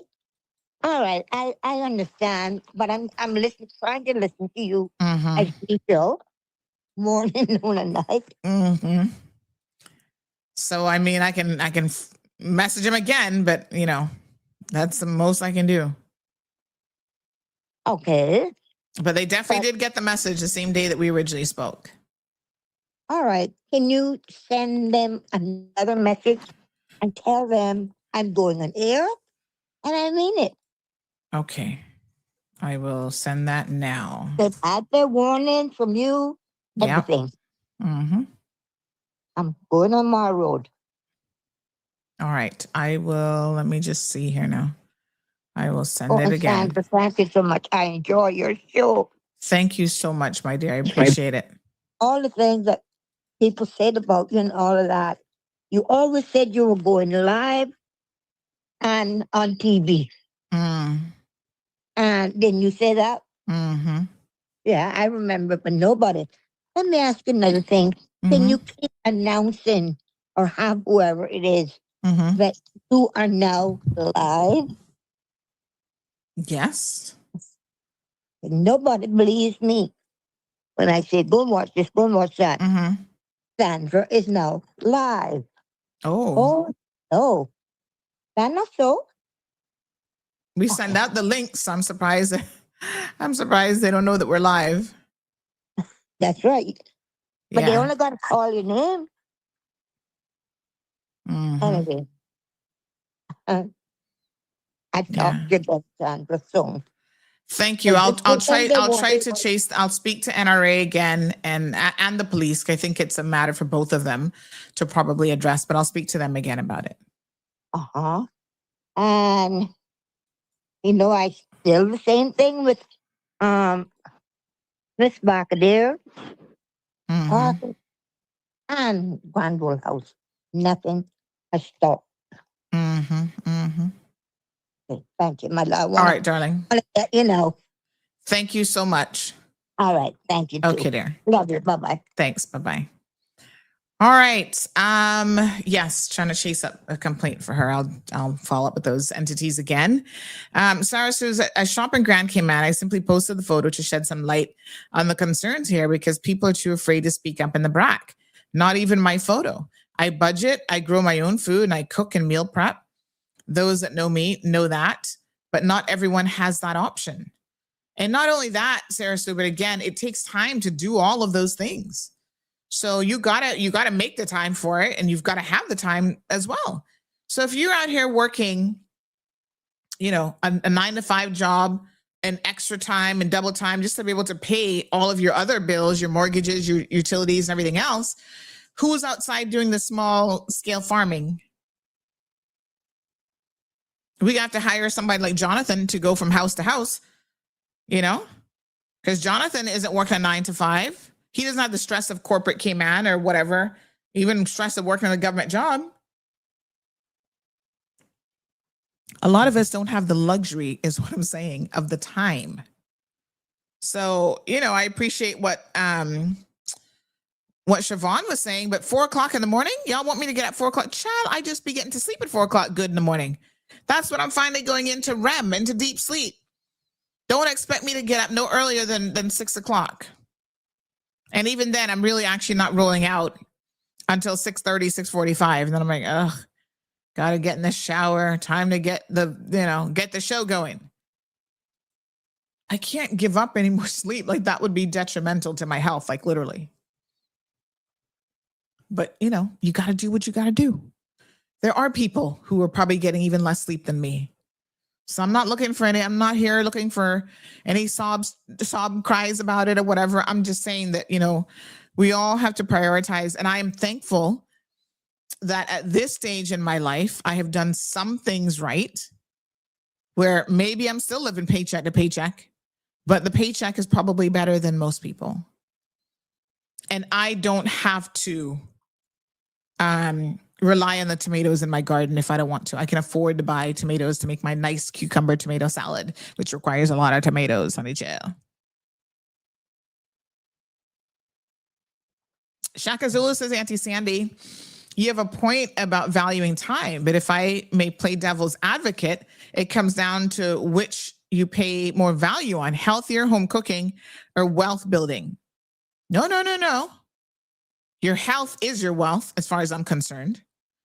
And so all the things that you can do to be healthier, you have to do. What I'm saying, for me, it works out from an economic perspective for me to actually have Miss Stacy here. One of her primary duties, you know, she gets Gigi up in the morning, out the door, make sure she's got her snack bag and all this kind of stuff. But one of her primary duties is actually to cook, so that I don't have to eat out if I don't want to and if I don't need to. So pretty much every day we have cooked food. Last night we had pork chops, vegetables, brown rice. The night before we had curry chicken. There's still leftovers, although I think Kevin took the leftovers. That's fine. I'm feeding other people too, because Miss Stacy be cooking so much food. And then it sits in the, you know, we can only eat so much in this house. So I tell my friends, come on over. Miss Stacy made her lasagna again. The lasagna is good, honey. Yeah. She made her pasta chicken or whatever. And there's certain things now that I'm trying to cut back on that are actually, they eat their bulk, right? So they're good for when you're trying to feed a good number of people. This is why we're trying to do this show, feeding a family of 4 on a budget, because there are certain foods and certain ways of cooking that you can feed more people for those of you who have larger families. So I'm not saying that wealth building is the most important thing. Not at all. Your health is the most important thing. But when you are a business owner, that's not even about wealth building. That's just about sustaining, running a business, right? I may not be wealth building at all, but I've got a business to run. I've got people that I have to engage in and things that I have to do every single day. And if I don't get any of that stuff done because I'm in the kitchen 3-4 hours a day, I can't run a business. So that's what I'm saying. Running a business doesn't mean that you're building wealth. It means that you're running a business. Let's be clear. Not every business owner is actually building wealth. So let's not even go that far down the rabbit hole. Let's just say that you're the average business owner. You're able to pay your bills and maybe have a little bit left in the kitty at the end of the day.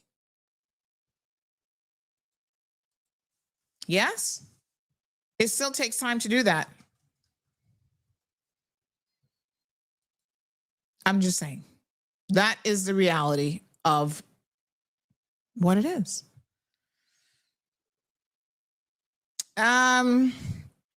Anthony says the government better get the skins on their back very thick next election, because they will take licks for increasing the cost of living. Only thing will save them will be Uncle Trump, due to flooding the market with cheap oil, which will stabilize some of the cost. Which market is he flooding? Cheap oil from where? Anthony, you don't pay attention to what? The oil company is saying that they have no interest in going into Venezuela. So which market is he going to flood? And even if they went in, this is a 30-year investment. This is why they don't want to go in, because they know lots of reasons why. But the years and the billions of dollars, they're like, why are we doing this in somebody else's country? And unfortunately, in Venezuela, there will always be the volatility and the possibility, because it's not an American territory, of them doing whatever the hell it is that they want. So I don't know which cheap oil you're talking about. You got to help me here, because I'm not so sure that I actually understand what it is that you're even saying. Trump has increased the cost of living. Nothing he has done has decreased it for the Americans nor us. You want examples? Do I need to go there? I'm trying to go to the court thing.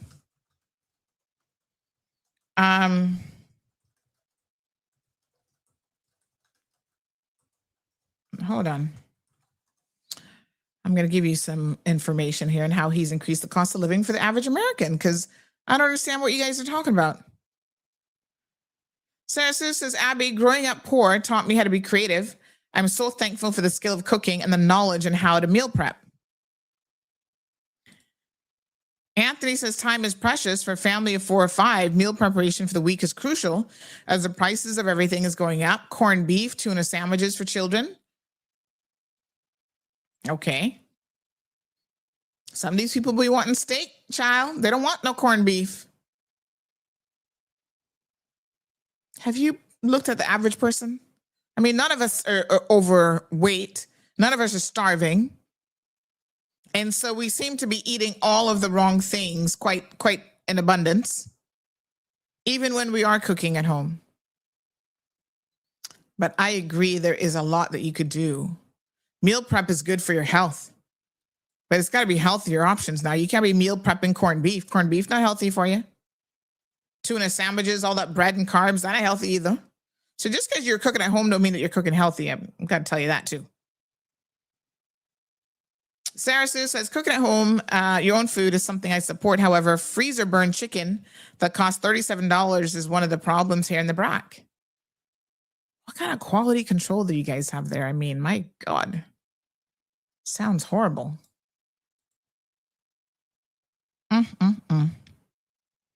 All right, I do want to try to get to this. I didn't realize the grand court opening was actually today. I think I got an email that I forgot. So I think I want to go. So Gabby says, back in the 90s, we would go to Miami and stock up on groceries like snacks and cereals. And I might have to start doing that again. That's not going to save you one single penny. I go and sometimes bring back food. Like the last time I was in Tampa, one suitcase alone was like the bread that I like from Costco, the cookies and stuff to give away. But that's not because of the cost. That's just that there's certain things that I can get there that I can't get here.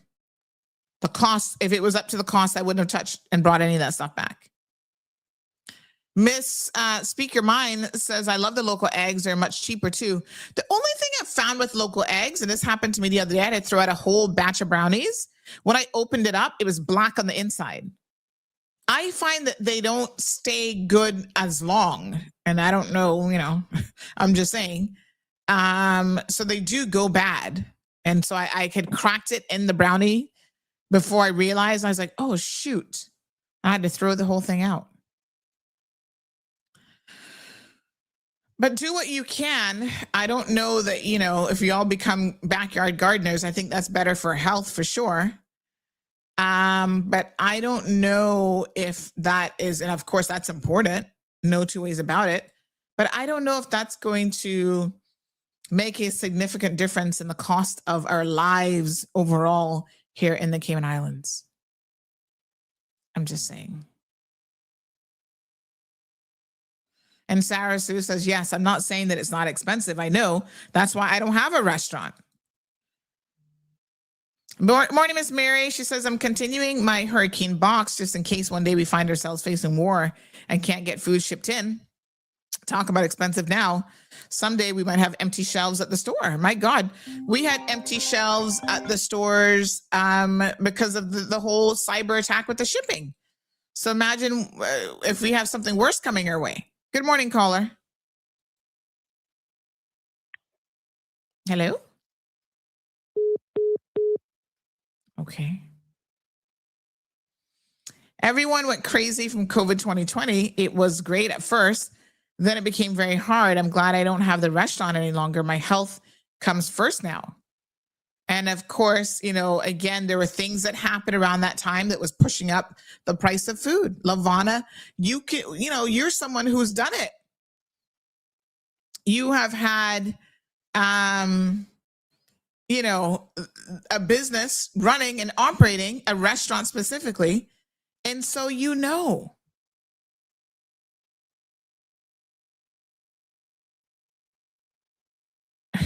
Baker Lamar trying to come at people. Oh my God, this is too funny. Anybody that don't overstand Caymanian first is a traitor. Hear this nonsense now. I have to read it before I block them because this is just too funny. This ugly old frog is dividing us and will make us unwelcome in other parts in the Caribbean. Huh? Where y'all going in the Caribbean? Let's keep reading this. We needed a good laugh. Lower the duty on other goods, and that's simple. Okay, because all these problems are so simple. Ticks get a raise. Ticks, T-I-C-S. What's ticks? Get a raise 3 times. You won't say anything about that. Who or what are ticks? Get a raise 3 times, and you won't say anything about that. What are they talking about? Fart made $1 billion in 2024, and you think 875 is anything. STFU. Frog can't cook. This woman mad at this government, but love Trump. I battle you any day, traders. Have a nice day. Oh, God. You have to hide behind a fake account. You come with all these lies. I can't cook? Okay, if you say so. Yeah, I've never starved a day in my life because I can't cook. Oh, my God. These people are so funny. Oh, let me block them. Ugh, stupidity at its best. All right. Alicia says, I find it very funny that minimum wage is $8.75 and rent is an average of $1,400 for 1 bedroom, and an average house lot costs $105,000. You can still get a house lot for $105,000, girl. You tell me where that deal is, because I don't even think that that's happening anymore. It's crazy. Listen, rent is expensive. Everything in this jurisdiction is expensive, but I'm going to be quite honest with you. We're not the only jurisdiction. This is like a worldwide problem. Now, there are places where you can say, well, it's cheaper to live there, but then you also have to look at your earning power in those countries as well. That's why they're coming here to work. Because even at $6 an hour, they were still making more money than they were making in their own country, where some of them, the average monthly salary equates to something like $2-3 an hour. And they make the necessary sacrifices to be able to do that. So, you know, and for anyone who thinks that I'm not Caymanian first doesn't mean that I'm against everybody else. What is that? What does that even mean? It means that our people should have first priority when it comes to jobs that we want. And we don't want, most Caymanians don't want minimum wage jobs. I hate to tell you all the truth. Right? But am I still going to hold our people accountable? We can want all the stuff in the world. But if we're not doing what we need to do as a country to be sustainable, for the government to save and not overspend, be fiscally responsible, everything matters. There's no one singular solution. Reducing duty is not the solution, because then that means that government is going to be making less money. They've already taken import duty off of a bunch of stuff, including cereals. Cereals are duty-free. Milk is duty-free. Diapers, sanitary napkins, all this stuff is duty-free. And has that brought down the cost of living? Because that actually isn't the solution, you see? It doesn't work in the way that people think it does.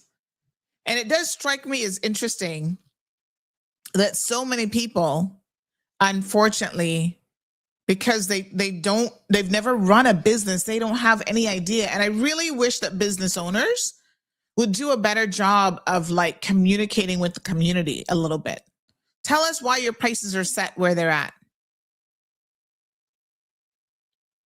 It's crazy. All right. Catherine says sometimes the cost to ship the item costs more than the item itself. Kaboom! That's what I'm saying. That's exactly what I'm saying. That is the problem. Ooh, who's this Lamar person? He was all up in his feelings. He said, paid to talk shit. Good job, Sam. Okay, for you. Wah, wah, wah. Oh my God. These people are so funny. Small businesses not making big money, but just barely surviving. And you know how many people, hang on to business just for the sake of hanging on?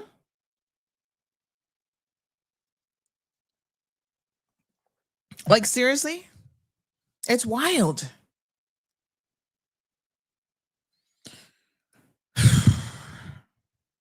Dean says government needs to seek the best deal possible for importation of goods and also control the local market by selling it themselves. Have government store with little to no profit. Now, this was actually suggested to during the election, one of the candidates, I think it was actually Alric Lindsay that suggested this, that government should get in the business of owning a grocery store. I'm sorry, Dean Chalette. I don't see any government-run businesses that typically are profitable and are run well. So I personally, and you guys are free to make an argument here or disagree. I have not seen government run a whole lot of things well. And so I'm afraid that, getting them to compete with private sector and grocery stores and other stuff just doesn't work. And in fact, when you look at the free market all over the world, I challenge you to show me which government grocery store owned and operated. We see government trying to own oil companies, utility companies, all this kind of stuff. And they have to end up privatizing it because they don't do a good job. So that may not be the solution either. Good morning. Good morning from the Bluff. How you doing? Hey, Carrie. How you doing? Good, thank you. Awesome. Anyway, Thelma says morning. Good morning, Thelma. Let me say it. Oh, she's glued to the TV. Always upset that I has to mute it to talk to you. Oh. Anyways, she's kind. She's fine. My point that I want to make today is this. I agree with you. Government shouldn't own no grocery store. What a disaster that would be. Trust me. The mess that they're in right now, especially over at that DFA, that is the most major messed up department right now. They need privatized DFA, if that is even possible, because the corruption up in there and the defrauding going on, oh my goodness. I sat and talked with someone about that over the weekend that used to work there, and the defrauding of the DFA is off the charts, and it ain't our people defrauding it. All you used to always hear about, we help these people and the children are taking the money and not doing nothing for their parents. Yeah, a handful of them did that. But we have status holders now that are defrauding that department to the max. Mm-hmm. And the thing that I'm very upset about with that same department is the fact that they're paying mortgages for status holders. Sandra, why are we doing that? You had to say on your application to get that status that you were solvent, that you had assets, that you had value in order to get your status. Why are we now stepping up to the plate and dealing with helping people pay their mortgages that just got citizenship? That is not real. And we're wondering why the government is in a mess financially. It's all of these different areas that are flooding into the country. People flood into country getting statuses, and then the minute they get it, they're no longer got any money, or were they borrowing it to prove that they had it in an account, lying, cheating, and defrauding the system, and now they can't pay their mortgage. I don't know what's going on with my country. I really feel bad about what we're going to end up down the road. And you're right. And Sarah Sue is correct. Kim and Brack, you guys, the stuff is so frost. There's so much frostbite on the meats you buy up here. I'm pretty much mostly vegetarian now. I hardly eat any meat myself because you dug it out of a hole in Alaska in winter, and then by the time you thaw it out 3 days later, you might see what color it was originally. And it's sad that we have to go through this and pay so much money for that kind of quality of meats up here. A pack of ballpark sausages. You listen to me now when you go forces again, look at it. $2.89 for a packet, a small packet of sausages. In Kim and Brackett, $10.79. Even if the vendors went to Grand, bought it off of Foster's shelves and packed it up and put it on the boat and sent it up, there's no way they could get it to that $10 and change, almost $11 for the same packaging, the same product coming from Grand. So we're going to be honest with you, Sandra. The major issue with the cost of stuff up here is Thompson shipping. Every week the products come and they're a different price. And it's always the shipping that is costing this. You look on the shelves up here and you'll see the same product with 2 different prices on it. I've seen them with 3 different prices on them. When I've asked the store about it when I first moved here, why these prices are 3 different prices? Well, it's the time. It depends on the shipment that it came on. That needs to be heavily regulated. Thompson shipping now needs to be put in a situation where you're getting a flat rate. You're not getting no adjustable rate going on here for Kim and Brack. One flat rate. That's it. You can't charge no more than that. I'm sorry. If you want this contract with the government to ship food stuff to the sister islands, you need to stop raping the vendors up here of their little earnings and the customers as well, because so much product is left on the shelves of Kim and Brack that are expired. You saw a video I did of little cookies that I bought the other day were expired from July and still on the shelf, and I bought them Saturday. I didn't see that. And I that, went back to the store and they gave me the money back. Or no, I didn't want them. I got something else that wasn't expired in exchange for it. But this is a weekly thing in Kim and Brack. You get home, you think that, oh, damn, I forgot to check. We ain't heard it gone yet. Yeah. I forgot to check to see if the expiration on it was good. And you get home and then you got to package it back up and carry it back. Half the time I throw it outside in the backyard for the chickens because it's just a waste of your time constantly. And this is the other situation in the Brack.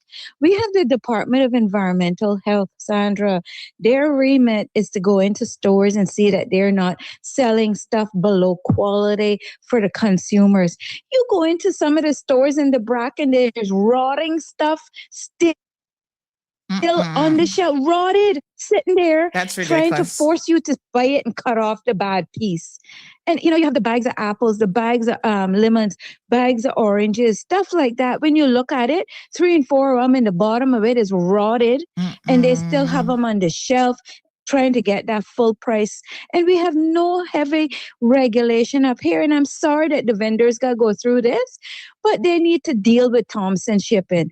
All of them need to come together and put their foot down for Thompson shipping, because Thompson shipping is what is costing the Brack people up here major.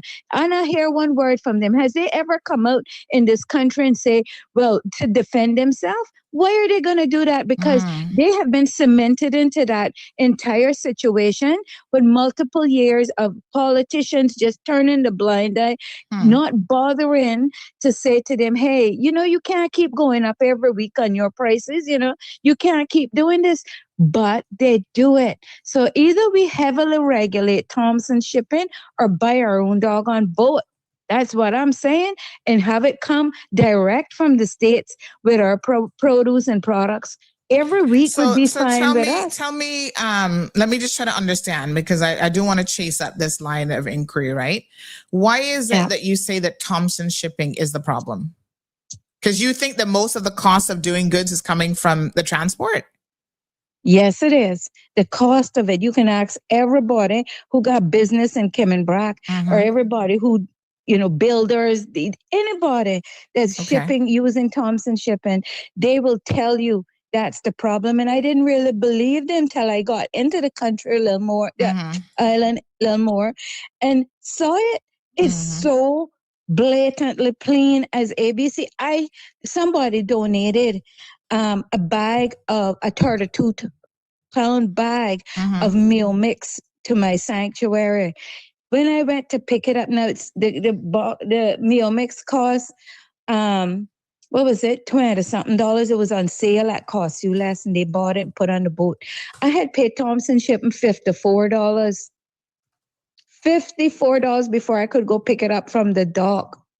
And only a couple dollars for the dock fee. You tell me if that's not ridiculous.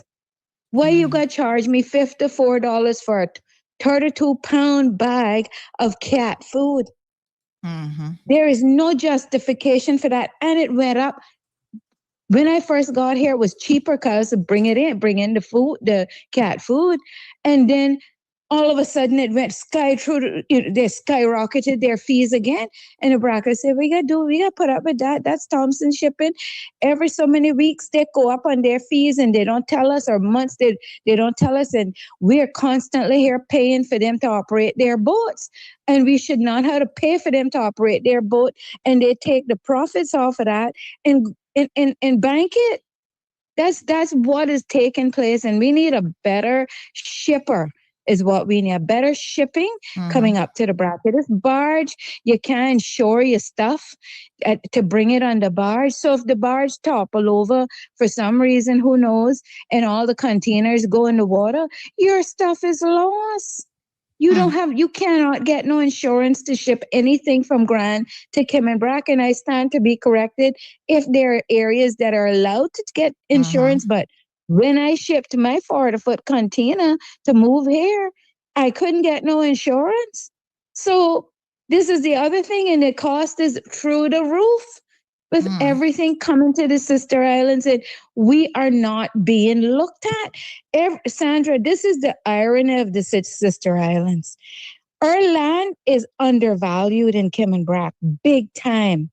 But the cost of everything else is through the roof. I mean, through the roof. And it's unfair to the Brackers because they get the less wages and especially the government workers are paid the least in Kimmenbrack compared to their counterparts in Grand. So this $3,000 that they raised up the other day, that can't help nobody, Sandra. That can't help nobody in Kimmenbrack. And now we see that the vendors are going up on their prices. So I went into a business there and the soda going up 50 cents. I see the notice going around from supermarket. They had to raise their prices now 5%. And I mean, it is absolutely already high. You have, when you come back to the Brack, you walk into the stores and take note of the cost of things up there and then compare them to the major differences, 300-400% markup compared to Grand. Some things are 1,000. I found an item up here that was 1,000% markup compared to Grand. And that's why Brackers try to save their money and go Grand, do a big shopping every so many weeks down the road or months, and pack into their deep freezers and stuff. At least they can say they're saving money. And if it got frostbite in their own deep freeze, they're not paying for frostbite. Right. You know what I mean? From the grocery stores, that's already hike the price of everything up over and above what it should be. And I'm sick of it. And people up here can't afford to eat, can't afford to live. I am floored to know the amount of people in Kimmenbrack that poor and living in poverty. Living in poverty. up here in Kimmerbrook. You mightn't see it, but I sure as hell have seen it in the almost 5 years I've been here. I have seen it. And, you know, I appreciate Sarah Sue doing her little thing, and I wish she could get more into it, but she can't afford it. You can't afford it. It's hard to live in Kimmerbrook, especially when you're doing food, especially that. Well, that's what I'm saying. The food business is not cheap in any event. Thank you so much, Nope. Carrie. I really appreciate it. You're welcome.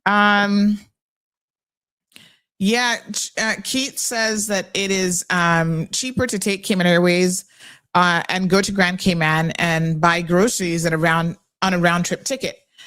Jerry says, can't Cal also be used as a cargo option by the sister islands? I'm assuming they have that, but I don't know. I mean, I'd have to ask that question, but I'm assuming they do cargo stuff. So someone said that this troll that we had on this morning, they said Baker Lamar equals Melinda Moxham's youngest brother, aka Dan. No clue who he is, but you know, good luck to you, sir. You'll be fine. Okay. I feel a sneeze coming on. Hold on.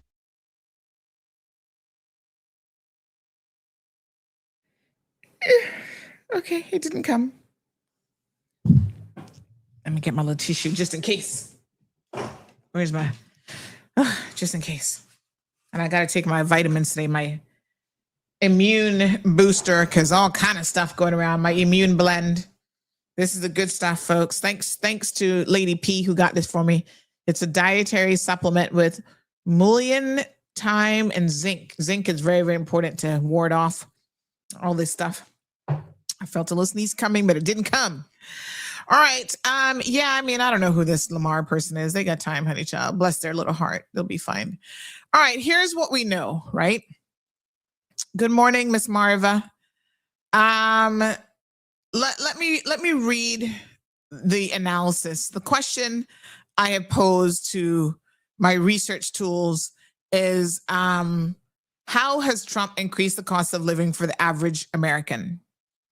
Which, like I said, trickles down to us, right? All right. So from 15 different sources, the conclusion is this.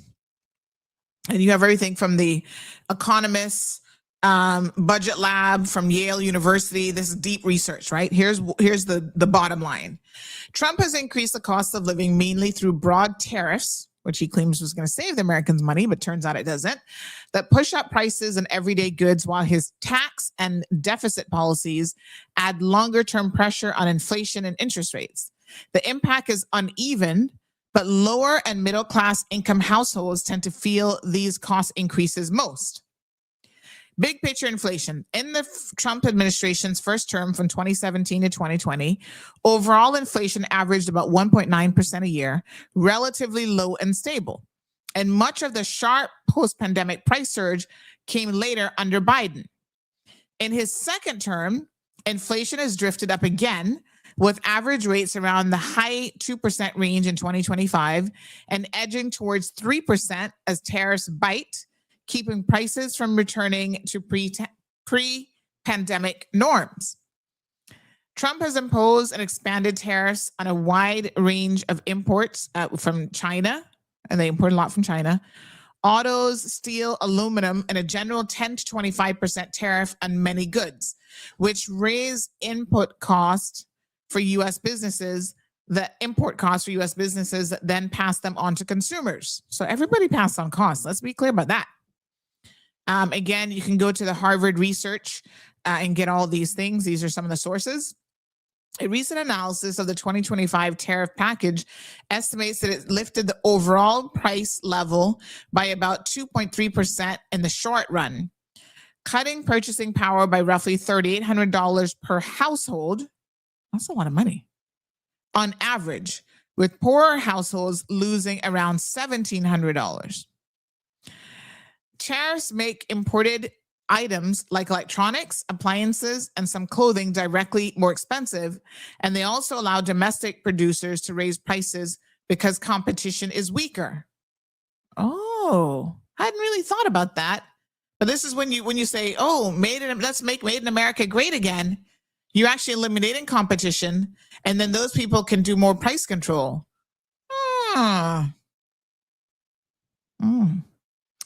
Broader inflation pressure shows up in food, restaurant meals, and utilities, with recent data indicating that middle single-digit annual price increases for groceries and dining out, and higher bills for electricity and gas, which squeeze household budgets.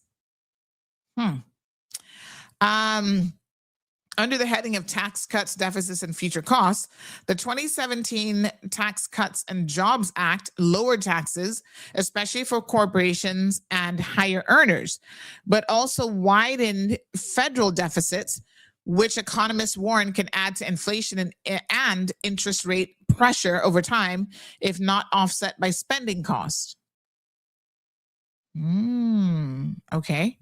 During Trump's first term, the money supply, M2, jumped by about 45%, while interest rates stayed very low, helping to support growth, but contributing to the financial conditions that the latter made the post-pandemic inflation spike worse. Let me read that again. During Trump's administration, the money supply, M2, jumped by about 45%, while interest rates stayed very low, helping to support growth but contributing to the financial conditions that later made the post-pandemic inflation spike worse. Okay, I get it. All right. Lower income households spend a larger share of their income on tradable goods. Lower income households spend a larger share of their income on tradable goods like clothing, appliances, and some foods and utilities. So tariff-driven prices increase and higher basic bills hit them proportionally harder. That's interesting. So the poorer you are, the lower income homes spend a higher share of their income on tradable goods like clothing, appliances, and some foods and utilities.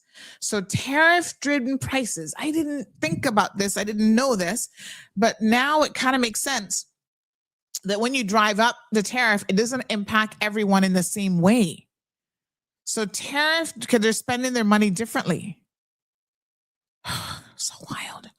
So tariff-driven price increases and higher basic bills hit them proportionately harder. Wow.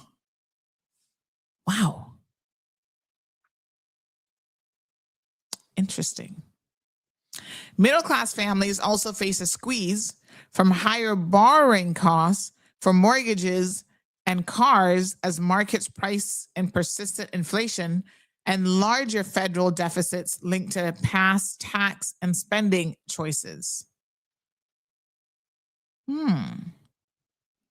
Interesting.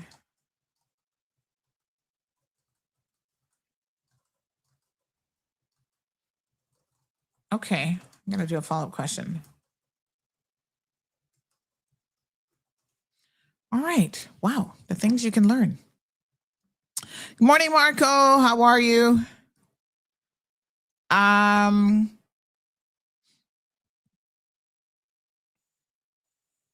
Someone said, how do you propose that if our government doesn't value education and knowledge, then yes, we should take our skills to other countries who will give us a higher quality of life? I mean, just trying to get by, that sounds great. And listen, market demand for labor has impacted Cayman from day one. That's where seamen did not stay here. And it had nothing about the government valuing them or not. It's just that just wasn't work here back in the day. So they went in somebody else's country and worked. So if that works for you, then by all means. However, based on the anecdotal evidence of the Caymanians that have left Cayman, gone overseas for the exact same reason, but then turn around and come back, I question whether or not that's a sustainable position. Oh, I see a lot of y'all running to the UK, thinking that that's going to be the holy grail, and you don't stay there for long, because then you realize it ain't as easy, or it's just as tough. It's not any easier, put it that way, than it is in your own country. What are you going to get, a council house over there, which you probably don't even qualify for? So I don't know. But it sounds good. And I mean, if you can make it work, by all means, I would say, you know, definitely try a thing. Okay. All right. How passionate are you about our public beach access ways?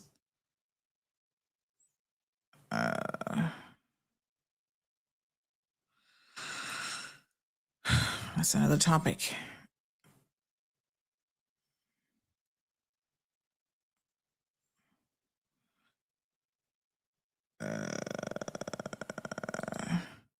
Just trying says, I mean, don't take a degree in art history. Don't take out credit card debt. It's pretty simple to live below your means.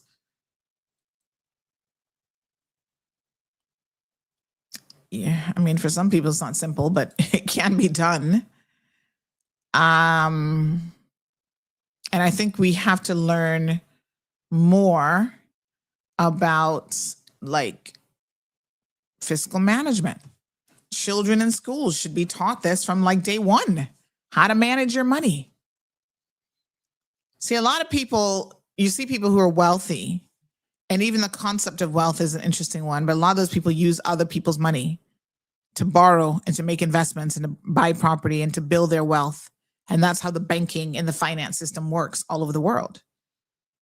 It's not like they have money, but they have the know-how of how to take advantage of systems that are put in place. And it's that information, it's that knowledge that unfortunately a lot of people simply don't have. So I don't know. Marco says Trump puts a cap on credit card interest rates at 10%. Let me fact check that because I don't know if that's true.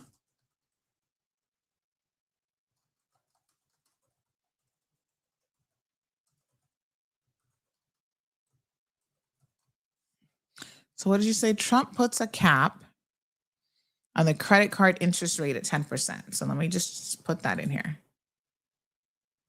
On the credit card.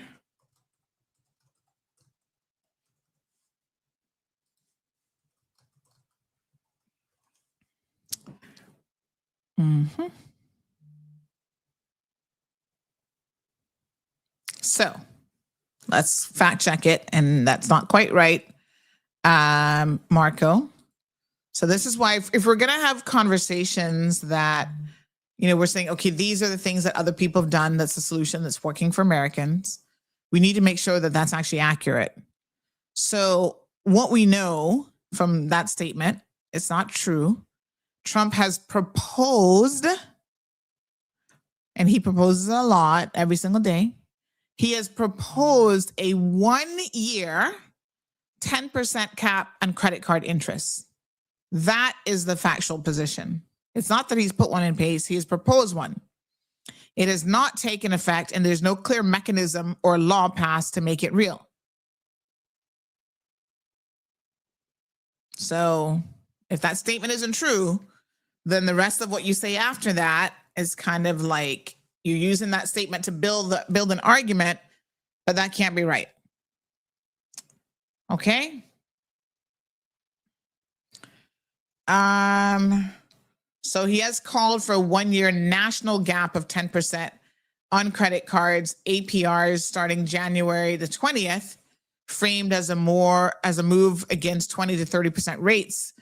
And he has not explained whether it would be done by Congress, regulation, executive action. Analyst notes that he likely cannot impose it unilaterally without legislation. And of course, any smart person knows that if you're poor, the worst thing you can do and have is a credit card. Mm-hmm. And then after that, car loans. And so on and so forth. You have the choice to say no to credit card debt. All right. Someone said the screen is blurry, not seeing you clearly. Someone says Trump is always talking about a cap, but has done nothing, of course. That's U.S. credit cards, not Cayman. No, I understand the context. He can't do anything about Cayman credit cards, but I mean, our economy is closely linked to the U.S.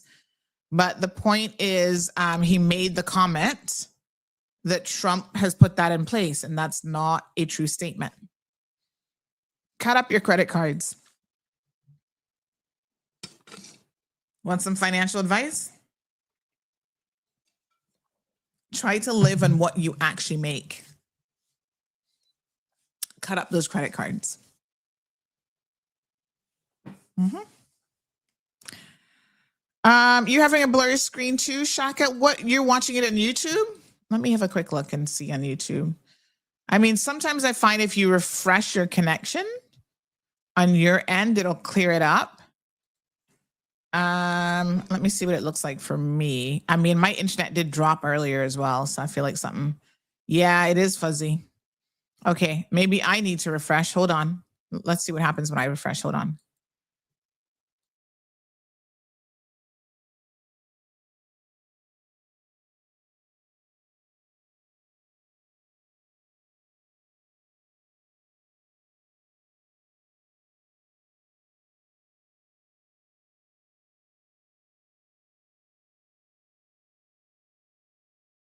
Okay, so I refreshed.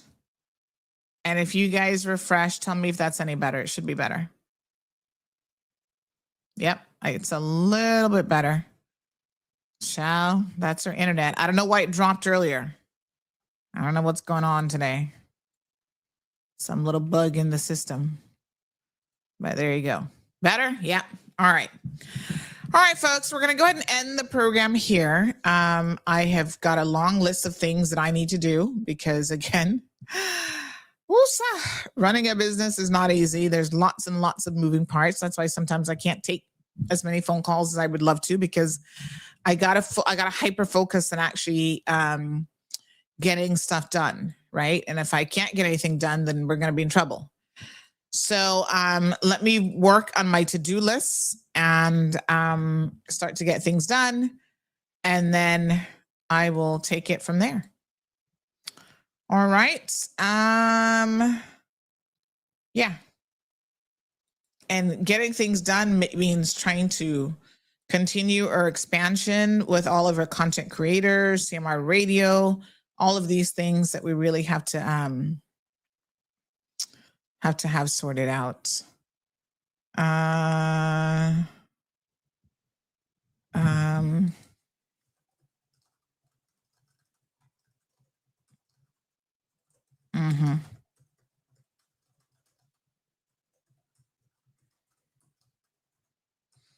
Okay. Okay.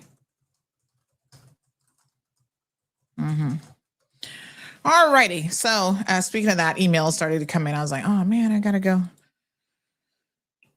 respond to emails. Oh my gosh. I wish I had some person or tool to just do all my emails for me, know how to respond, and bam, bam, bam. That would save me so much time during the day.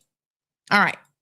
But of course, part of being a business owner, you got to talk to people. You got to respond to email. You got to do research. You got to do this. You got to pay your bills. You got to invoice so that you can get paid. Lots and lots and lots of moving parts. All right. I'm working on a roundtable discussion with local business owners because I want to know what drives up their costs of doing business. If you are a business owner and you want to join the conversation, reach out to us. We would love to be able to hear from you and have you join in with us as well. Happy to have it. Happy to host it. And I think that's one way to get a better understanding. Cayman Brac businesses, I would love to hear from you guys. Those of you who have these grocery stores selling the meat for $17.99 for a pack of bacon. Help us understand why you are pricing a pack of bacon at $17.99. What drives that price? How do you determine how to price this bacon? I will reach out to the shipping companies I'm going to speak to Thompson Shipping. I want to hear people are saying in the bracket, it's you guys, the singular cost of why things are so expensive in Cayman Brac. Explain what your costs are and how this works.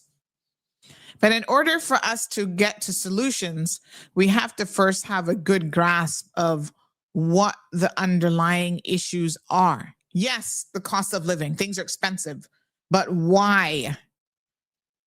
That breakdown is important. And that's why I appreciated this business owner sending us in real terms, right? The numbers that we saw earlier today. That was an eye opener even for me. And there's so many things in there that you don't think about. So as they said, there is not a single, it's not one single thing. It is everything. So when you talk about a solution can't address one single thing. How do you then address everything? That's the $1 million question. Until tomorrow, folks, please have an amazing day. Don't forget, tune in early tomorrow because we have a guest coming on about the whole e-bike situation, the enforcement coming in 2 days' time. So we got to make sure that we're ready. All right, good folks. See you mañana. Thank you for tuning in to another episode of The Cold Hard Truth on Bobo 89.1 FM. Cayman's #1 talk show is live weekdays from 7:30 a.m. Never miss an episode again. Watch anytime on CMR's Facebook and YouTube channels for the latest show episodes. Don't forget to follow us online on our social media channels and visit CaymanMarlRoad.com for all the latest news and community happenings.